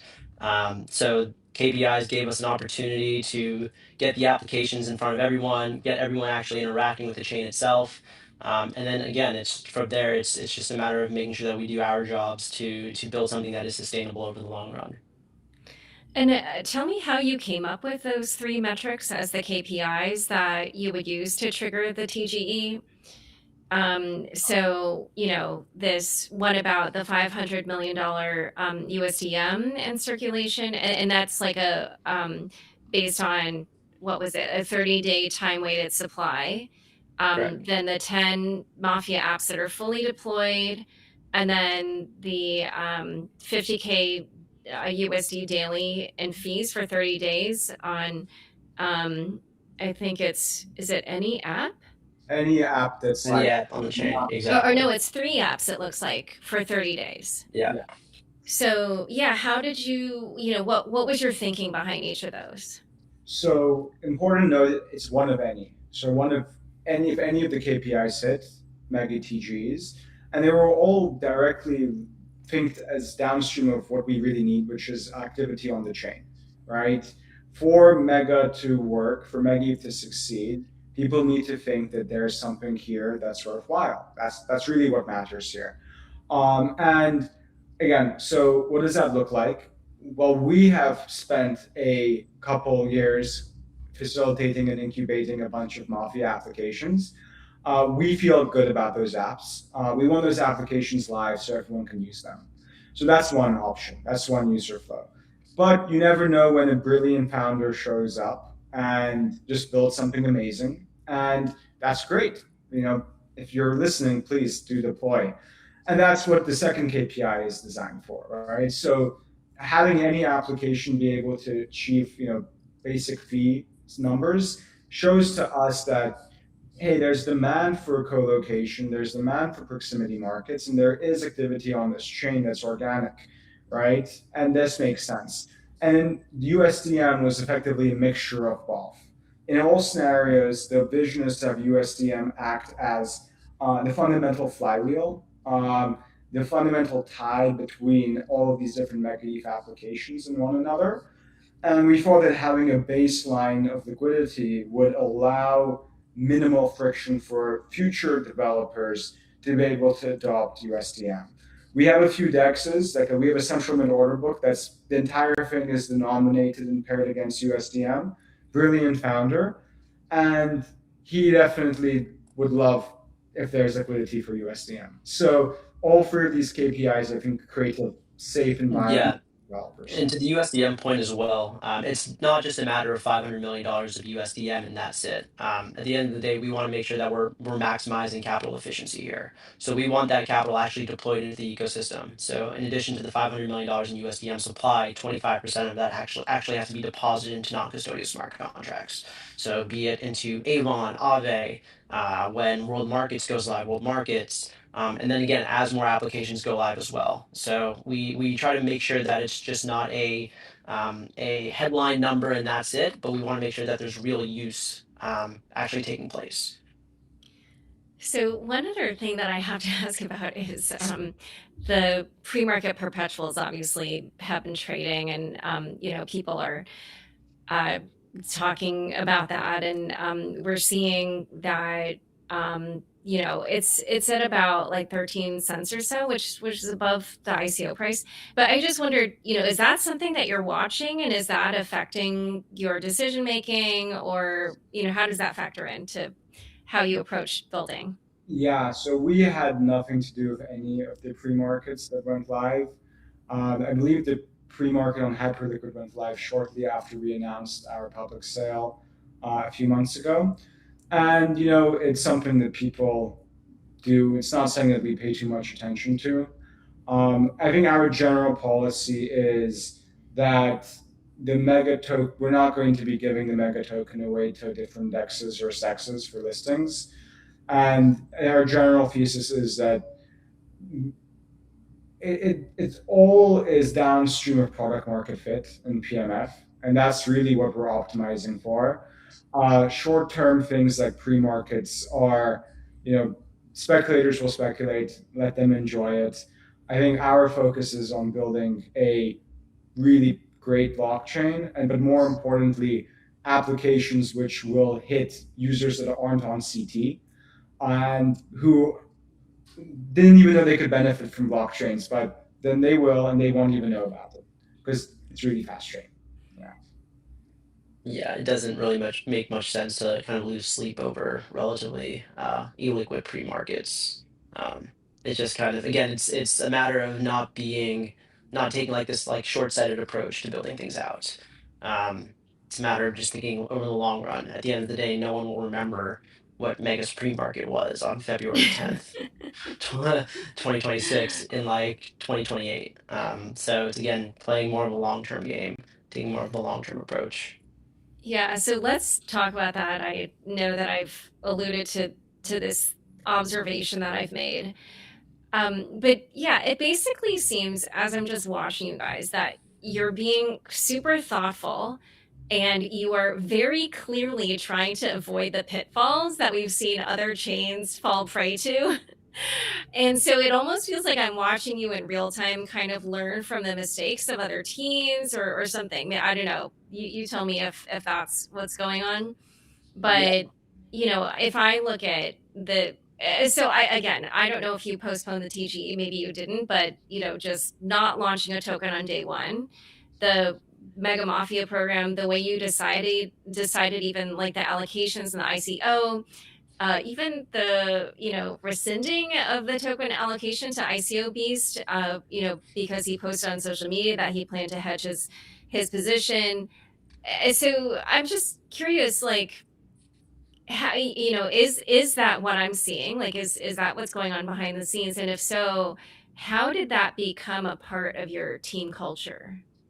So the fundamental truth is that, like, and I think this actually comes from Xiao, brother Bing, Da Bing, whatever people know her as. Um, you know, before Mega, Xiu had like a pretty great career in crypto, right? And Elon and Lei, the other two co-founders, are really smart, like PhDs from MIT and Stanford, and Amir is also really smart. Like everyone on the team, like I'm really grateful. Namik's also very smart. It's not meant to be some sort of like point, but the point is, like, I think like all of us are in crypto because we believe either in crypto as like this fascinating technological system, right? Maybe that's why Elon and Lei are interested, but also I don't think that's the case. I think it's really everyone believes that crypto will eat the world, and at least I felt like I wanted to have a role to play in desks, right? I'm not an American. I think crypto is very good for like the world, right? And um, this is like what we're doing. This is what we're building, and we only get one shot at building this, and we're quite serious about it. So we're not here for like a couple weeks, and we're here to play long term games just because we think that this industry is going to get infinitely larger, and we think that we can help facilitate just like a like really awesome outcomes. I think maybe the reason why we're being very quote unquote thoughtful of Mega because we're like very idealistic about what we can build, and we're also quite native in the way that like we understand at least like we've spent a decent chunk of time in crypto. Yeah, I mean, we'd also be we'd be doing ourselves a disservice if we didn't look towards the history of this industry and actually being like acutely aware of the mistakes that have been made in the past, what works, what hadn't, and then also working that into our strategy. At the end of the day, we're also not perfect. I'm sure looking 2 years out, when another team is looking to come up, they'll see some of the mistakes that we've made, and we'll look to make sure that they don't make the same mistakes. So it would be unhealthy of us to try to optimize solely for perfection. But we definitely try to pull from the history books to make sure that every step that we take is one that is the most informed step that we can possibly take. Yeah, it's pretty obvious because yeah, there's been multiple chains where just after launching that sort of seemed like almost where things started going downhill, which is unfortunate, but it's happened multiple times. I mean, I do think, yeah, kind of this mercenary missionary issue is something that people have come up against over and over again. And crypto is about money, so there is going to be some level of kind of short-termism. But yeah, it just feels to me like a lot of your decisions are very intentional and not incentivizing more of the short-term behavior. So Okay, so actually, let's talk a little bit more about the ICO. Maybe just so I know that ICO was, a few months ago, but maybe just talk a little bit about, how you decided upon those allocations, and then we can kind of go a little bit more into the purpose. Yeah. Um, Basically, we ended up having a lot more demand than we had initially expected. We thought maybe we'd be slightly oversubscribed. I mean, we put a cap, so it's possible. But it ended up being quite a lot. I think it was. I mean, we wanted to raise 50 million at the max of 999 mil val. We had, I think, 1.3 billion dollars in oversubscription. And what we have to do is we have to kind of like sit down and like, use a bunch of data to try and figure out who's going to be here over the long run. Now, I think, here a pre-market didn't help because people thought that there was like free money on the table. But what we did is we basically wanted to use a variety of on-chain and off-chain data to tell us who's also missionaries. That was really the goal. Who else is going to be a power user of Mega, is really bullish on crypto, is really bullish on ETH. That might be like just power users of ETH1, just because like, that's like their life. Super active during the degen days of DeFi summer or just even last cycle. But it could also be people who were like, fundamental in the MegaETH story for the past couple of years. And that was some of our earliest community members. For example, Ultra comes to mind. He's created like so many dashboards that the guy's like honorary person. He's awesome. But also just the people who contributed meaningfully to the Ethereum story as well. We basically just tried to find people who believed in crypto the way we did. And if they wanted to have, if they wanted to invest in Mega, like it'd be our honor to have them invest in Mega. I think it was contrarian. I think most people had designed, most ICOs were like, oh, if there's oversubscription, we'll just give everybody like $5 and call it a day.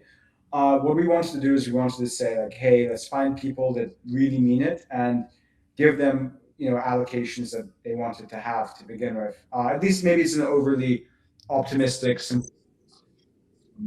Yeah. And then just like to add to Namik's point, because Namik spent a lot of time going through each and every person that tried to participate. I also noticed a lot of people tried to misrepresent how we went about the actual selection process, because at the end of the day, people just see the larger accounts on Twitter to the point where they try to brand the ICO as something that's a quasi KOL round, when that was fundamentally the exact opposite thing of what we're trying to do. Obviously, you will have the names that have large social media presences, but we were very, very diligent in making sure that people that, again, don't have that social media presence but have that true on-chain history, they also had the opportunity to kind of get their skin in the game. Those are the kind of people that we care deeply about. So again, it's just a matter of looking for folks that are here for the long run, proven users, and not just people who are here to sing the gospel of Mega for 2-3 weeks and then move on to the next project. Okay, so once you do launch the token, talk a little bit about, what function it will serve and what goals you're trying to accomplish with it. Yeah. So there's a couple of utilities for the Mega token I'm particularly excited about. Those would be proximity markets as well as a future sequencer rotation architecture. So proximity markets, as we've described before, effectively allows people to bid using Mega to be very close to the sequencer. And that what that effectively allows is for them to be able to really harness the power of co-location to build and use truly real-time flows. Now, for me and you, we can be wherever we are in the world and it won't really affect us. We don't need to be co-located with the sequencer to have a great UX.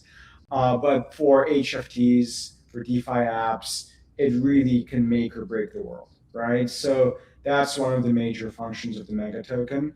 In a similar vein, sequencer rotation will also be powered with the Mega token. So what sequencer rotation means is that right now it's, I'm in London, it's about to be 10 p.m.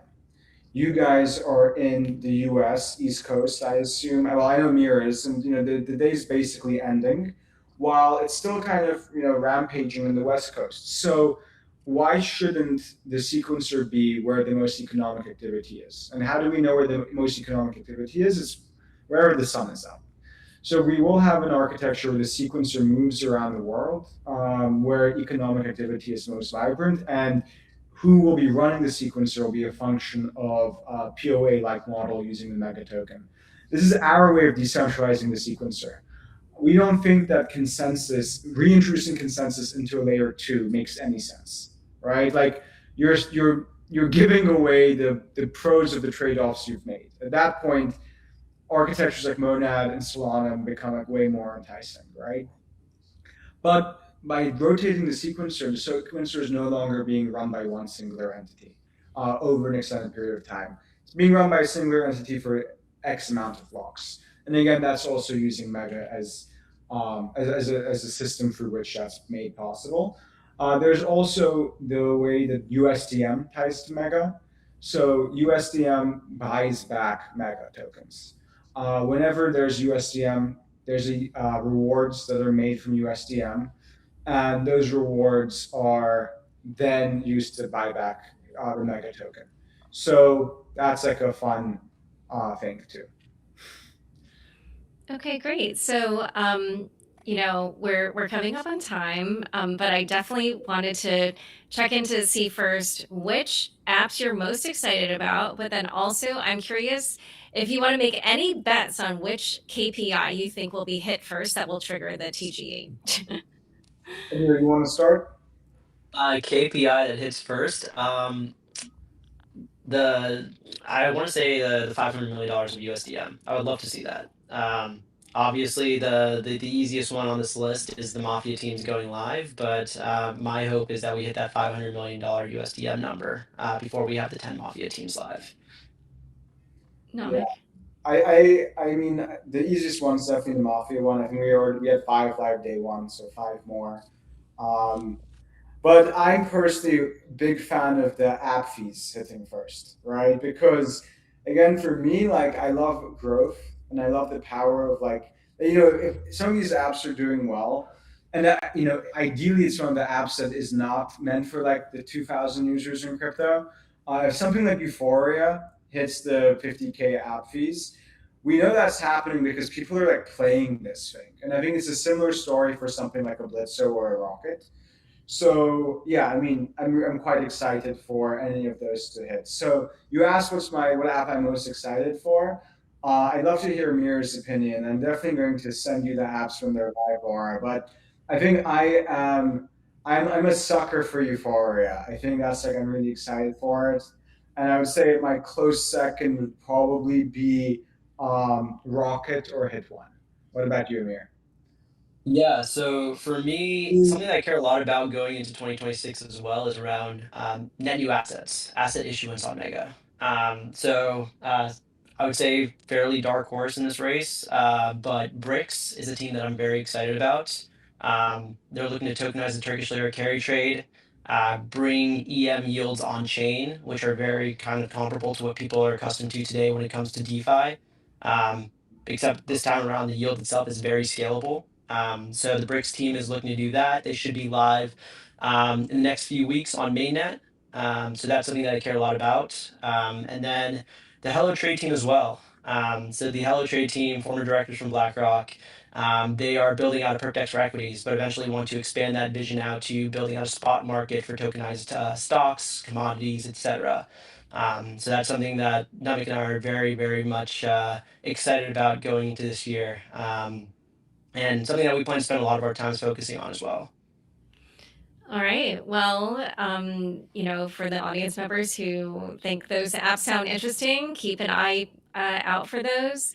And Namik and Amir, this was so fun chatting with you both. Congratulations again. And thanks so much for coming on Unchained. Thank you Thank so you much. for having us. So, for everyone who joined us, be sure to stick around for an exclusive interview I have coming up with Bryan Pellegrinoov, CEO and founder of LayerZero Labs. We will be right back after a short break.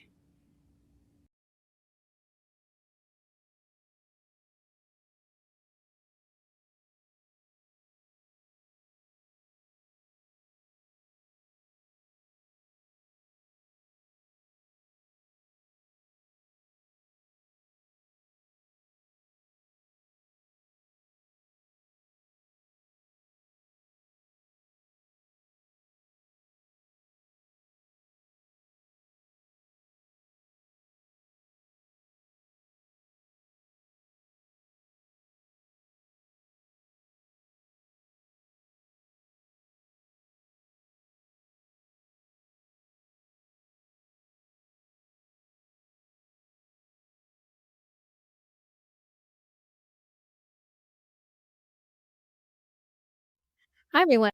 Welcome to Unchained, your no hype resource for all things crypto. I'm your host, Laura Shin. Thanks for joining this live stream. Just FYI, we had to pre record this.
Hi, everyone.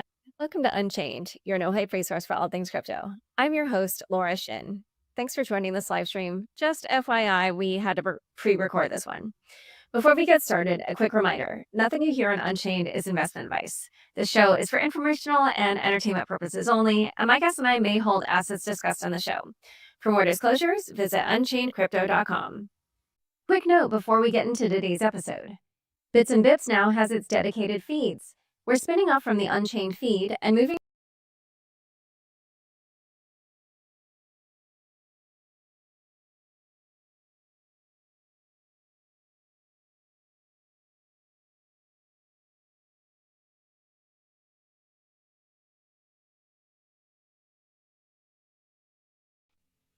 Did you know that Figure is giving away $25,000 in USDC?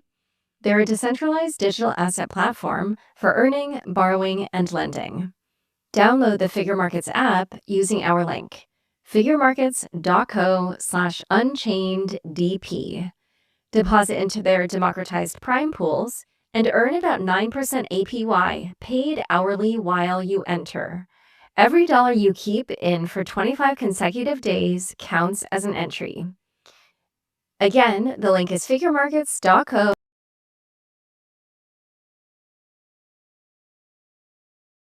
If crypto taxes feel overwhelming, you are not alone. That's why Crypto Tax Girl, a team that's been helping crypto investors since 2017, is offering $100 off on one-on-one crypto tax help.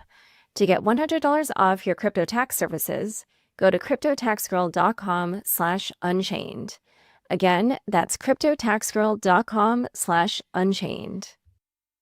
Today's guest is Bryan Pellegrinoof, co-founder and CEO of LayerZero Labs. Welcome, Bryan. Thank you, Laura. Thanks so much for having me, as always. So LayerZero has long been a messaging protocol to bridge between different blockchains. And today you have a big announcement about a new blockchain that you're launching called Zero. Tell us about it. Yeah, so Zero really is like this whole thing started 2.5 years ago. We didn't really originally intend to build a blockchain. What happened was Ryan, my co-founder, Rez, who's getting extremely frustrated, almost disillusioned with the space of the way that the space was moving. Particularly every day he was ranting. Honestly, frankly, every day he was ranting to me about layer twos. He was extremely upset around sort of the Ethereum moving away from sharding, positioning this as their scaling layer, and in describing it as inheriting the underlying base. He thought this was like really just like a not true factual statement, and that it was being propagated was frustrating to him. So I was so sick of this at the end of sort of 6 months. I said, like, all right, like, what would you do? And he started to draw out what he viewed as sort of like the long-term architecture. And actually, over the last 2.5 years, a bunch of the spaces started to converge to some of these things. There was tons of steps that you have to solve to get down. What he described really was like the core problem with any blockchain today is that if you have 1 million nodes, every single one of those 1 million nodes is reproducing the same exact compute. So you're paying effectively 1 million times the cost of doing the computation itself. And so clearly what you want is to be able to reduce that factor if you're going to make it competitive with real systems, any system at scale. So it's really, how do you actually get core systems that can scale and reduce the amount of replication? And so Zero is sort of like built around that. the end result you get. We have 400x breakthroughs that led to this in storage, compute, network, and then in ZK itself.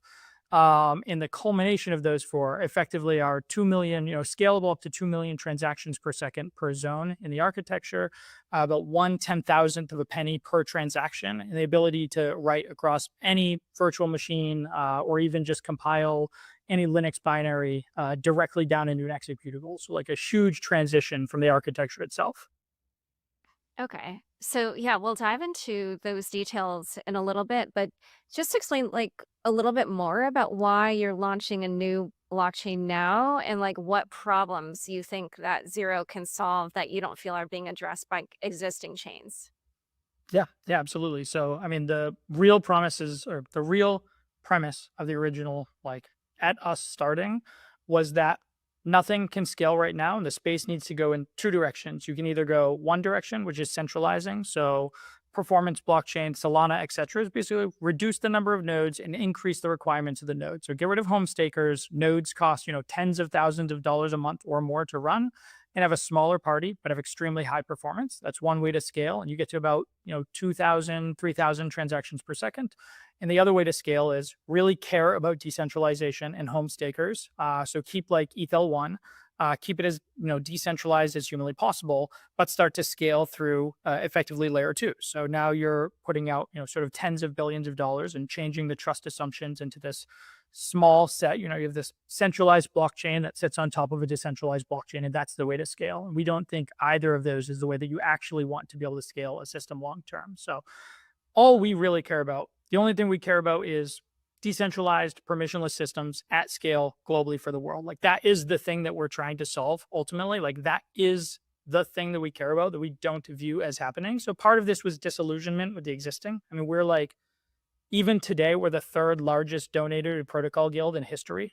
So like we love the values of Ethereum. We very clearly like love the direction or like the principles and don't think the direction has been right. We think the last couple of years has just been continuing to push on a more and more aggressively centralized roadmap that has been really limiting. And even to all of this, all the layer 2s, all of Solana, everything combined, you're at like 7,000 transactions per second. It's like just not enough for real world systems. So the thing that we think we're solving, or we set out to solve, is permissionless values at scale. Decentralized, permissionless, censorship resistant, like as those above all else, scalable to tens of thousands, hundreds of thousands, hopefully millions of nodes. So broad and decentralized as a whole, and yet able to do millions of transactions per second at extremely low cost.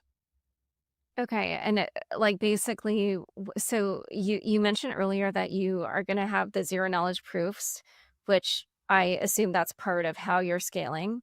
But talk a little bit about how you managed to resolve all those issues without compromising on something like decentralization.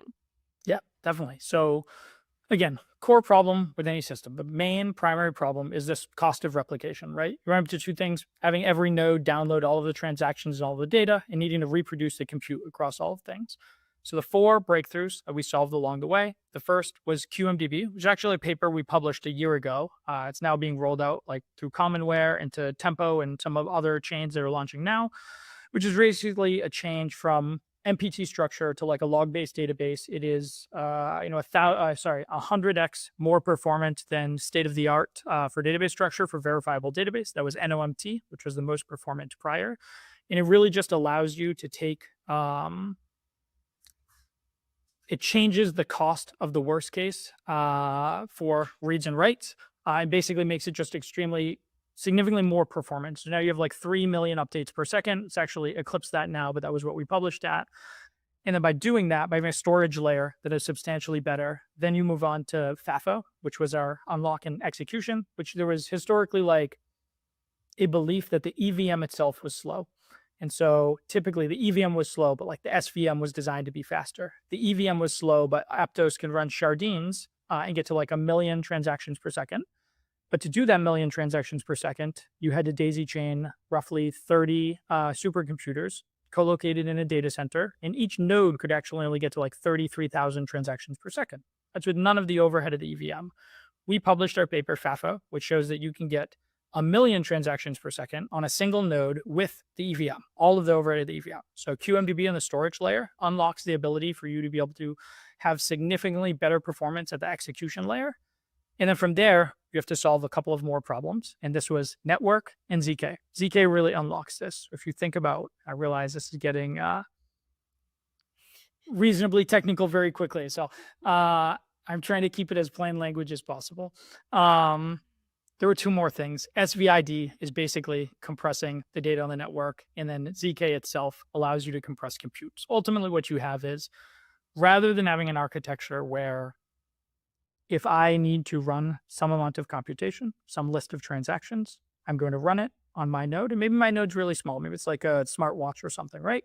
You have 1 million other nodes in the network. All 1 million have to reproduce the same work to come to consensus.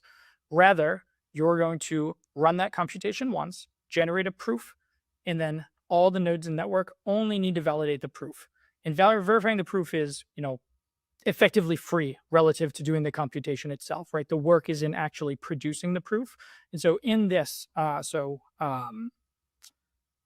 we've gone and we've taken Jolt, which was this research project inside of sort of A16Z crypto research with Justin Thaler, Michael Zhu, and they were working on this. And we took that with them and have like productionized this. And so now we have 1 gigahertz plus proving cluster.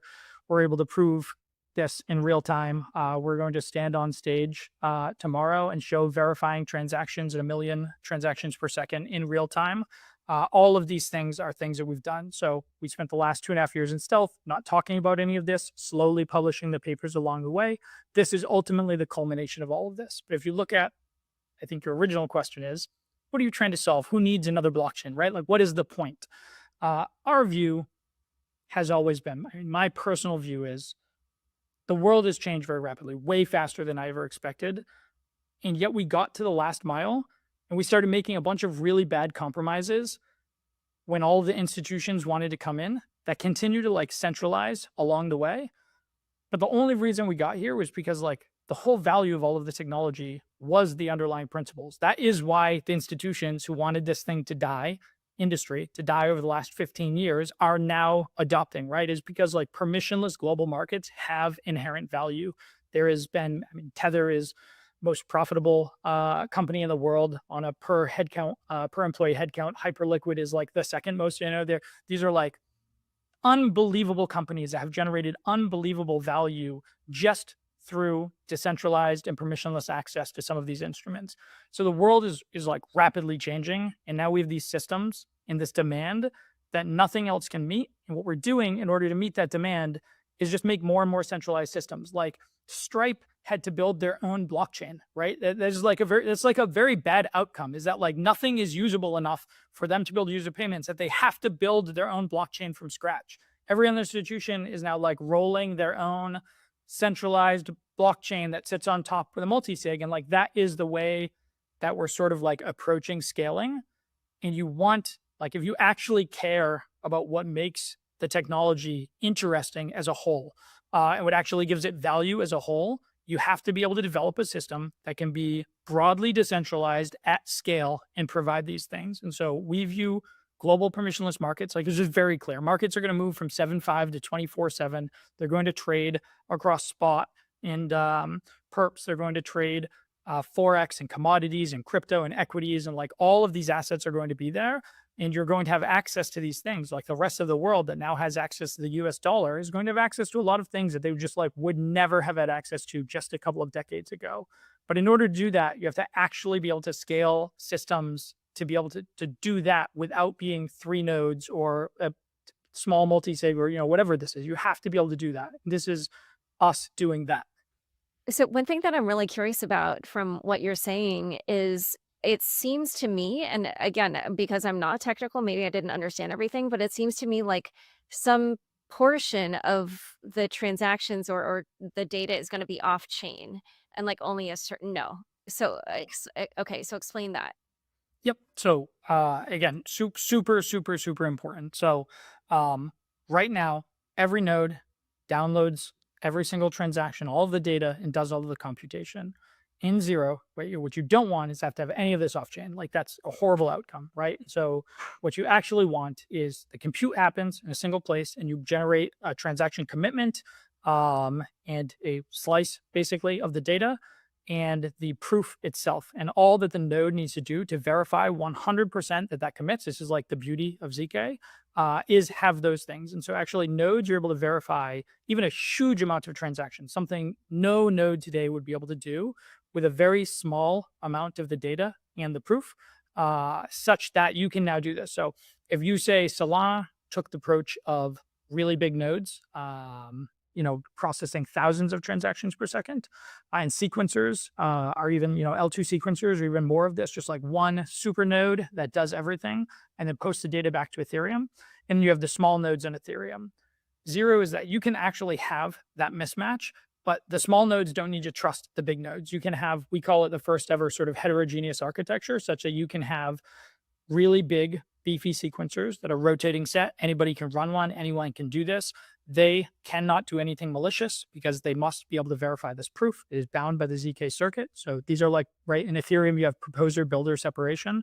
So you have these big nodes that basically build the blocks. They're searchers. This is flash bots and everything. So you have these things that are building all of this. And then they have the proof that is generated from that. And all you need to do is have the commitment and a slice of the data and the proof, and that is it. And you can like fully verify everything. What you don't want and what you have to protect very like religiously against is that any of these larger nodes should not be able to make up fake data. They cannot spoof transactions. They can't censor the network. They shouldn't be able to like make it so that nobody else can actually include their transaction. So in Zero, there's like force inclusion directly at the base chain. Every one of the small nodes has a direct slot to be able to put transactions in the base chain. So there's all of these things that you need to protect against. We've written a lot on this. Hopefully it'll be very clear on how those, but like very much we have thought through exactly that. And you absolutely do not want any of this to live off chain. There is no point of that if the nodes have to trust some off-chain system or some off-chain piece of data. Everybody must be able to reconstruct it. Everybody must be able to verify exactly what has happened in the state of the network. Okay, and it's a proof of stake chain, which it is. Yes. Okay, got it. So it seems like you're kind of taking an approach where you're bringing in all these institutional players. You have a bunch of partners from TradFi, Citadel Securities, DTCC, Intercontinental Exchange, Citadel and ARC are investing. You have an advisory board with Kathy Wood, Michael Pellegrinoof of Intercontinental Exchange, Caroline Butler of BNY Mellon, etc. Google Cloud's another partner. Just explain, what your thinking was behind the strategy of including these types of players. And of course, feel free to mention anybody I didn't. Yep. Yeah, of course. So for us, we think like building the technology is the most important part. Like in LayerZero, we built it 100% immutable. It was like, we just built to our principles.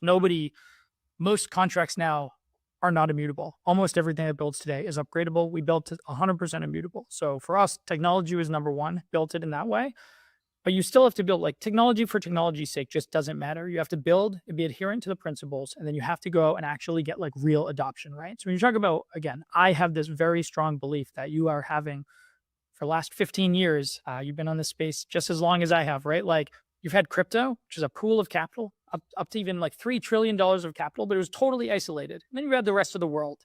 And like even like exchanges kind of played the role of like those two things, like money moving from either in or out of the system. But they were really disconnected. And RWAs have started to change this a little bit. You have BlackRock's issuing BUIDL, and now you have a little bit of treasury build yield. Maybe you have stable coins are trying to offer yield, or these things happening, but they've never really intersected. I think the recent administration change and everything that's happened on the space, clarity bill upcoming, like it's just very clear the world is changing. And like institutions are going from, I'm doing a POC over here and like, yeah, it's cool, let me just look at the technology, to like actually building systems. So for us, we were just super laser focused on like, go out. So actually, I should preface this with, we are launching Zero. And again, we haven't even dove deep in the architecture. So by the time people listen to this, hopefully they have gone and read some of the things. But Zero is effectively, I'll start there. Imagine you have a beacon chain. Ethereum has a beacon chain, and on top of that beacon chain, there is a single application. That application is the EVM, right? For Ethereum, it is the EVM. The EVM is a thing, an application that lives on top of the beacon chain. Zero is effectively that same architecture. Beacon chain, broad, decentralized, million nodes, etc. And on top of that can be many multiple applications. They can be any, they could be EVM, SVM, MoveVM, or totally agnostic. It can actually not be a VM because of the Zero OS paper we just published with Dan Bonnet. You could take the exact code that runs Coinbase or Binance or any of these today, boil it down to a circuit, and have that directly on. So it is just an executable environment that lives on top. Zero can have many of them, hundreds. We're launching with 3. The 3 that we're launching with, the first is just a general purpose smart contract zone, exactly as you think about most chains today. Come, deploy your smart contracts, bring developers. The second is global markets. It is what does the world look like when you move from 7.5 to 24/7, trade across all asset classes, trade across all of these things. And the third is payments. We view these right now as the biggest problems in crypto. Like these are the things that crypto just has product market fit for, right? It's markets, it's payments, and it's smart contract development. And so we're launching with those 3. General purpose smart contract zone, we're very comfortable with. Most people sort of understand what that is. When you talk about global markets and how does the world actually transition from the markets of today to like the markets of tomorrow, like what does that look like? And so we're just super focused on getting the best partners in the world, right? So we went DTCC holds $100 trillion of assets and processes $4 quadrillion per year in volume. And then like you move up the stack. ICE is the parent company of the New York Stock Exchange, which is the largest stock exchange in the world and has $44 trillion of market capitalization. So you have DTCC sits here, ICE sits here, and sort of allows trading of those. And then you look at who actually is using the system. Citadel Securities is responsible for like 40% of all retail cash equities trading on the planet, right? These are like the 3 single largest institutions across the stack. And so as we sort of build out what do these markets, like what does this need to have? What does this need to look like to be able to facilitate global markets at scale, millions of transactions per second? Those were the 3 partners that we went and said, like, these are the groups that we need to talk to and work through. And so that is what they're there for. Our goal is to like co-build or lean on the expertise of how do you build these systems. They are looking at the technology because I think they had seen almost everything prior. And it was like interesting, but it can do 1,000 TPS, 10,000 TPS. And now we showed them something. We said, hey, here's like live in production running this demo net doing millions of transactions per second. And it's the first time we said, oh, like you could build NYSE on a blockchain. Like that might take a very long time, but like you could have a system that looks like that. And so that is the group that we pulled together to start to build this with. We'll have many more partners moving forwards, I'm sure. There's a ton of people sort of interested in the core technology and on the payment side. And so like as you're building out payments infrastructure, and what do you need to have global payments at scale, millions of transactions per second? What do you need to have? Like, what does privacy need to look like for this to be used broadly for people, for institutions, for everything? What do all of those things look like? Tether is making an investment into LayerZero Labs, and obviously there is no better partner on payments and what that looks like in the world. So we have a sort of a long-standing relationship. USDT0 was this collaboration with Austin Everdon Labs that's now done $70 billion of USDT0 volume back and forth, has created a bunch of AUM for USDT. And now we're sort of strengthening that relationship and going to be able to spend a lot more time together. All right, so in a moment, we'll talk a little bit more about the partners and the go-to-market strategy. But first, a quick word from the sponsors who make this show possible. Bits and Bips now has its dedicated feeds. We're spinning off from the Unchained feed and moving to a new podcast and YouTube channel. So if you want to keep up with our weekly live streams and macro meets, crypto breakdowns, make sure to subscribe to Bits and Bips directly. We won't publish there until March, but subscribe today so you can be ready for launch. Be sure to subscribe to the new feeds at unchainedcrypto.com/bitsandbips. Want a chance to win $25,000 in USDC? Figure, a platform to earn yield, borrow against crypto, and access lending markets, is running a $25,000 USDC sweepstakes tied to their democratized Prime product. Here's how it works. Download the Figure Markets app using our link, figuremarkets.co/unchanneddp, deposit into a democratized Prime lending pool, and leave your funds there for 25 consecutive days. Every dollar equals one entry, so $1,000 equals 1,000 chances. While your funds stay in the pool, you're also earning around 9% APY, paid out hourly. To learn more and enter, go to figuremarkets.co/unchangeddp, which is also available in the show notes. If you're looking for help with crypto taxes, Crypto Tax Girl is offering $100 off for Unchained listeners. They provide personalized crypto tax reports and returns, and spots before April 15th are limited. Go to cryptotaxgirl.com/unchained to save $100. Once again, the link is cryptotaxgirl.com/unchained. Back to my conversation with Bryan. So we just discussed some of the different partners, and you also mentioned that Tether is going to be investing. You talked about sort of the different kind of features of the blockchain, and you're going to be launching mainnet in September. And as we, kind of alluded to earlier in the conversation, crypto is a very crowded space right now. There's a lot of different blockchains. There's a lot of new ones that, have just recently launched as well. And with these kinds of partners, I don't know if you are already working on, deals similar to that example that you gave of like you could have NYSE on a blockchain now, or at least you're saying that on Zero it's possible. So, because you have these big institutions involved, are there any kind of commitments to putting certain products or services on Zero? Yeah, I mean, I think I will let them speak for themselves. I think all of them are making their own statements over the next little bit. But the goal is, listen, I think any institution. So we've spent a bunch of time, both from LayerZero and now with tons of the world's largest institutions. I think everybody looks at it through the same lens. And one is, what can this technology actually do for me? Again, you look at Tether, look at Hyperliquid, most profitable businesses in the world per head count, right? Tether's making $10 to $15 billion per year. Like naturally, every institution wants to figure out why is that working and how can I sort of like leverage the underlying technology. So that's one part. And then the second part is, this is a very disruptive technology globally. You're talking about, centuries of everything in terms of economic mobility and economic freedom being top down, being nation state driven, to a world where anybody with access to like cell phone and access to the internet now has access to these financial instruments, to these, currencies, to all of this, and it's completely bottoms up. And that's like a totally different world.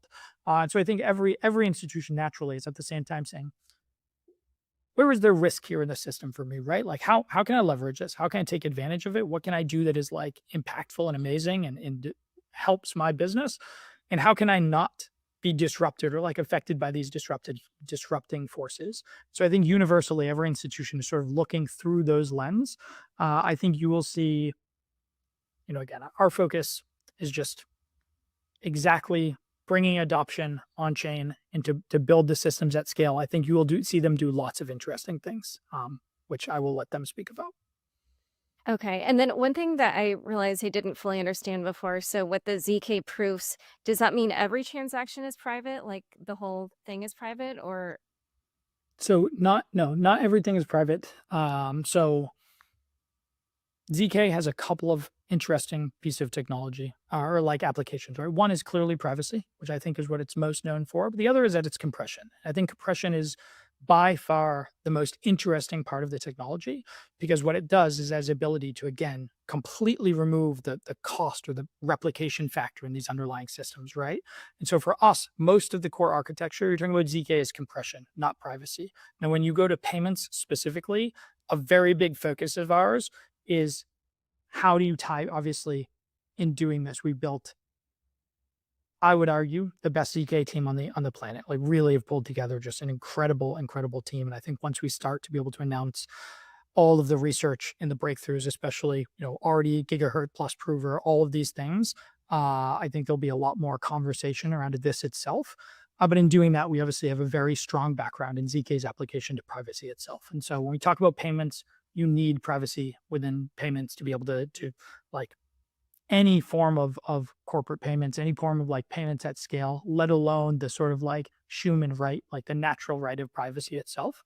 So we'll be very deeply exploring privacy on the payment side of things, on global markets, on the general purpose smart contract zone. It's not front and center. We're not, our privacy chain is not privacy as a whole. Privacy is a feature that ideally will be rolled out across all of these systems, but is not the focus for any of the payment zone.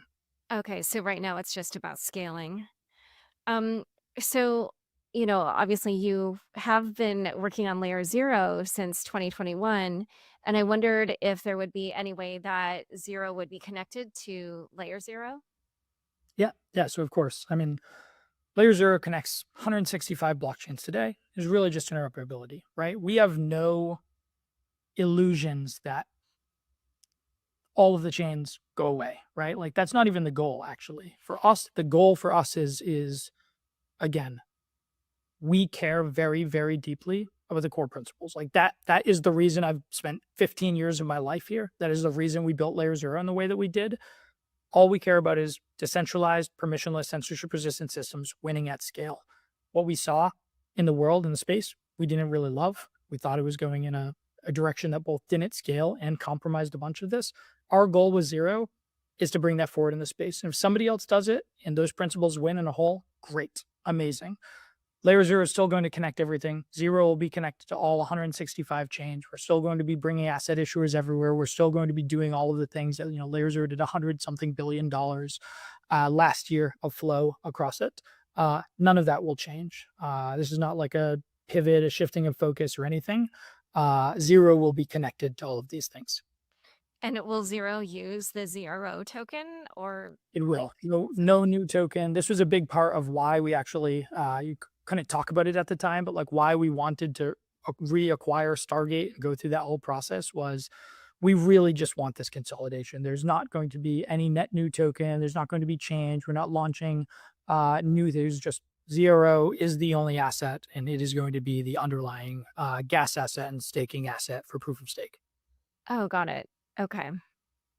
Well, out of curiosity, just, you've been doing LayerZero for a while, and you said that you've been working on Zero in stealth. And I wondered, like, are there any kind of things that you've learned from doing LayerZero that you would apply to Zero? Or, yeah, just talk a little bit about, like, what your experience you feel would help you with launching Zero. Yeah, I mean, so honestly, so much. Like, I think we've done more non-EVMs than any other group on the planet. We found crits in almost every non-EVM we've ever gone to. We have to go extremely, extremely deep and low level into every system to rewrite the endpoint from scratch. And so this is everything from how Solana deals with dynamic dispatch and memory allocation to how Ton deals with sharding and like their approach to sharding, and what sort of pain points you have and distance between shards for contracts and like all of these different things. All the way across the board. And so I think one thing is we just had like very deeply understood the scaling approaches that everybody else was trying, like what works and what doesn't work, right? And again, we believed early on, like, oh, like the EVM is just slow. It was just common. EVM is slow. And then once we start working on these other systems, once we went very deep in Aptos, we went very deep in Solana, we went very deep in the others, just like, oh, it's actually like the storage layer is one of the primary things constraining like almost every chain. And once we had this original insight around QMDB, we made this storage layer that now is 3 million updates per second. It was like, oh, actually, the EVM is like very fast. Like here's a single node EVM doing like 1 million transactions per second. And so then I think we really were starting to apply like, what are actually the constraining factors? How is everybody else taking these approaches to scaling and like deeply, deeply going into the code and understanding like this is exactly how this thing is built. And there just isn't much reason for most people to do that, right? Like if you're working on Solana, other than like a curious interest on some claim Ton makes or somebody else makes, like you're not going to go very like deeply understand the code in their blockchain. And that is just, we were forced to do it through the nature of LayerZero. And so I think we built like a very core competence in that. But really, the main thing was anytime you have a new technology, right? So ZK has been very apparent for 10 years, a decade. It's not a new technology. Everybody's seen the promise, the trajectory of this technology. But like with most things in new technology, most people take it and they try to retrofit it into existing systems because it was like pretty nascent. The technology was not ready yet. And you start to build on top of it. You say, okay, let's take this existing chain and like, can we add a little ZK layer here? Can we do something here? And we just like totally inverted the question. And when I was, arguing with Ryan and he went and like whiteboarded this architecture, it was like, assume the technology is solved. Just assume it exists. Who knows if it's going to be 5, 10, 20 years, the technology is now solved. What does the world look like? It was like, okay, like once this component is solved, then this is clearly what the architecture is going to look like, right? Like now, instead of being super bandwidth constrained on every node, all you're doing is verifying a proof, and all you're doing is this. And then you can say, okay, you've inverted the world. You see what the architecture will look like. Well, what are like the practical problems? And the practical problems are the storage layer, is execution layer, is the network layer, is the same thing with all modern computing systems. And you start to slowly break those down. I mean, we thought originally, early on, we were like, is it possible to do something as fast as Solana, but as decentralized as Ethereum, right? That was a core question. It's like, is that even possible? Are people right that these are divergent paths? You can be Ethereum and decentralized and slow, or you can be Solana with big node requirements, but fast. And so we're like 2000 TPS, but as decentralized as Ethereum. And as we started to go through, and we started to have each of these breakthroughs, and they weren't 2x breakthroughs, they were like 100x breakthroughs on state of the art. The end result was we now, again, we will stand on stage and demonstrate a live demo net verifying 1 million transactions per second in real time, right? Like tiny nodes. By the way, these are on a Raspberry Pi, like commercial grade, off the shelf Raspberry Pi, like 1/10 of the power of a cheap laptop. And so, like, really, like most things, you have a bunch of individual breakthroughs, but the compounding effect of those breakthroughs have now been just huge, like many, many orders of magnitude in terms of the outcome itself.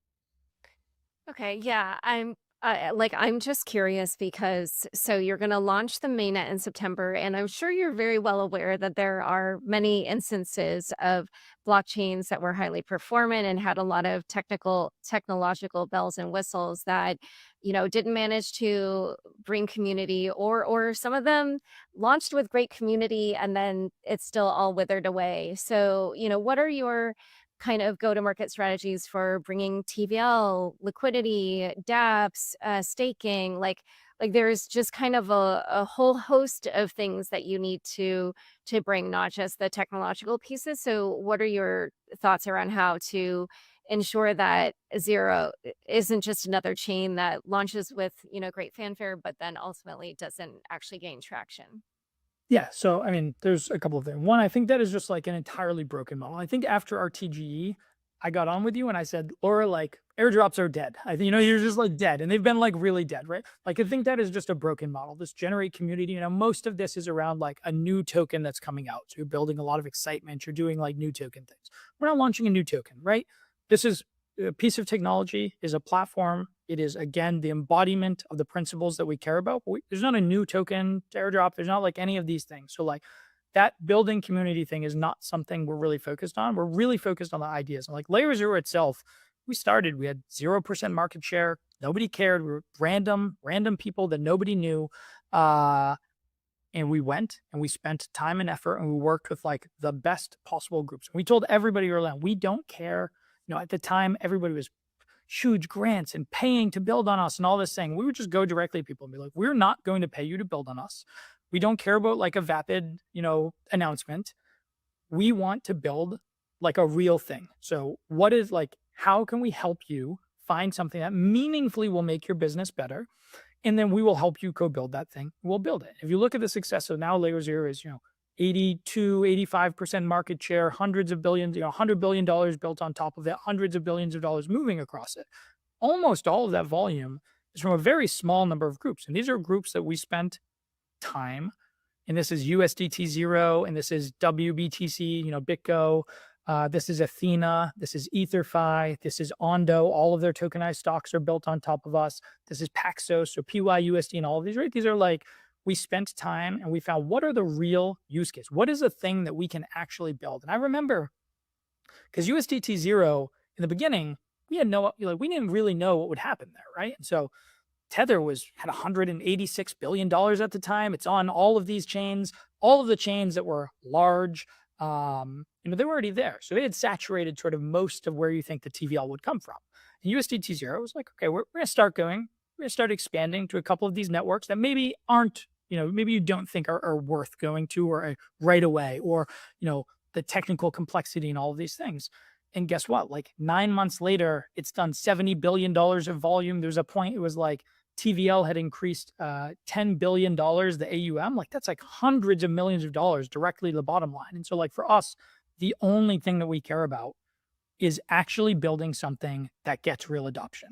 Don't care about how many people are in Discord. Don't care about like getting leading app X to come and like build here, but then not do anything. And it's just like sitting nothing. We care about like real systems that will drive adoption. So this is why we picked a bunch of the partners that we did. The goal is to build real, meaningful things on chain at scale. All right. Well, it's been super great chatting with you. There's one last question I realized I completely forgot to ask, which is how much investment you received. Yeah. So we're very intentionally, this is not a fundraiser round. We did not, the number of times we've had people approach us for like our next round, not at all interesting to us. We were not putting the headline story anywhere of LayerZero raises new round, right? We went out and we said we want to work with the best partners on the planet. And that as we went through and we started to spend more time with them, a couple of these partners said, hey, like we want to actually have a meaningful stake, right? Like we care about what is happening here and we want to be involved. And so we have investment from a couple of these groups. All of those will be announced, but it's not a round. I don't want you to think about it as a round. I don't want anybody to think about it as a round. It really is about the technology itself. And that is the only thing that we care about. Okay. Well, Bryan, it has been such a pleasure and congratulations on your new investment from all these different big name players, and good luck with your launch. Thanks so much, Laura, as always, and hopefully see you again soon. Yes, thanks. All right, everyone.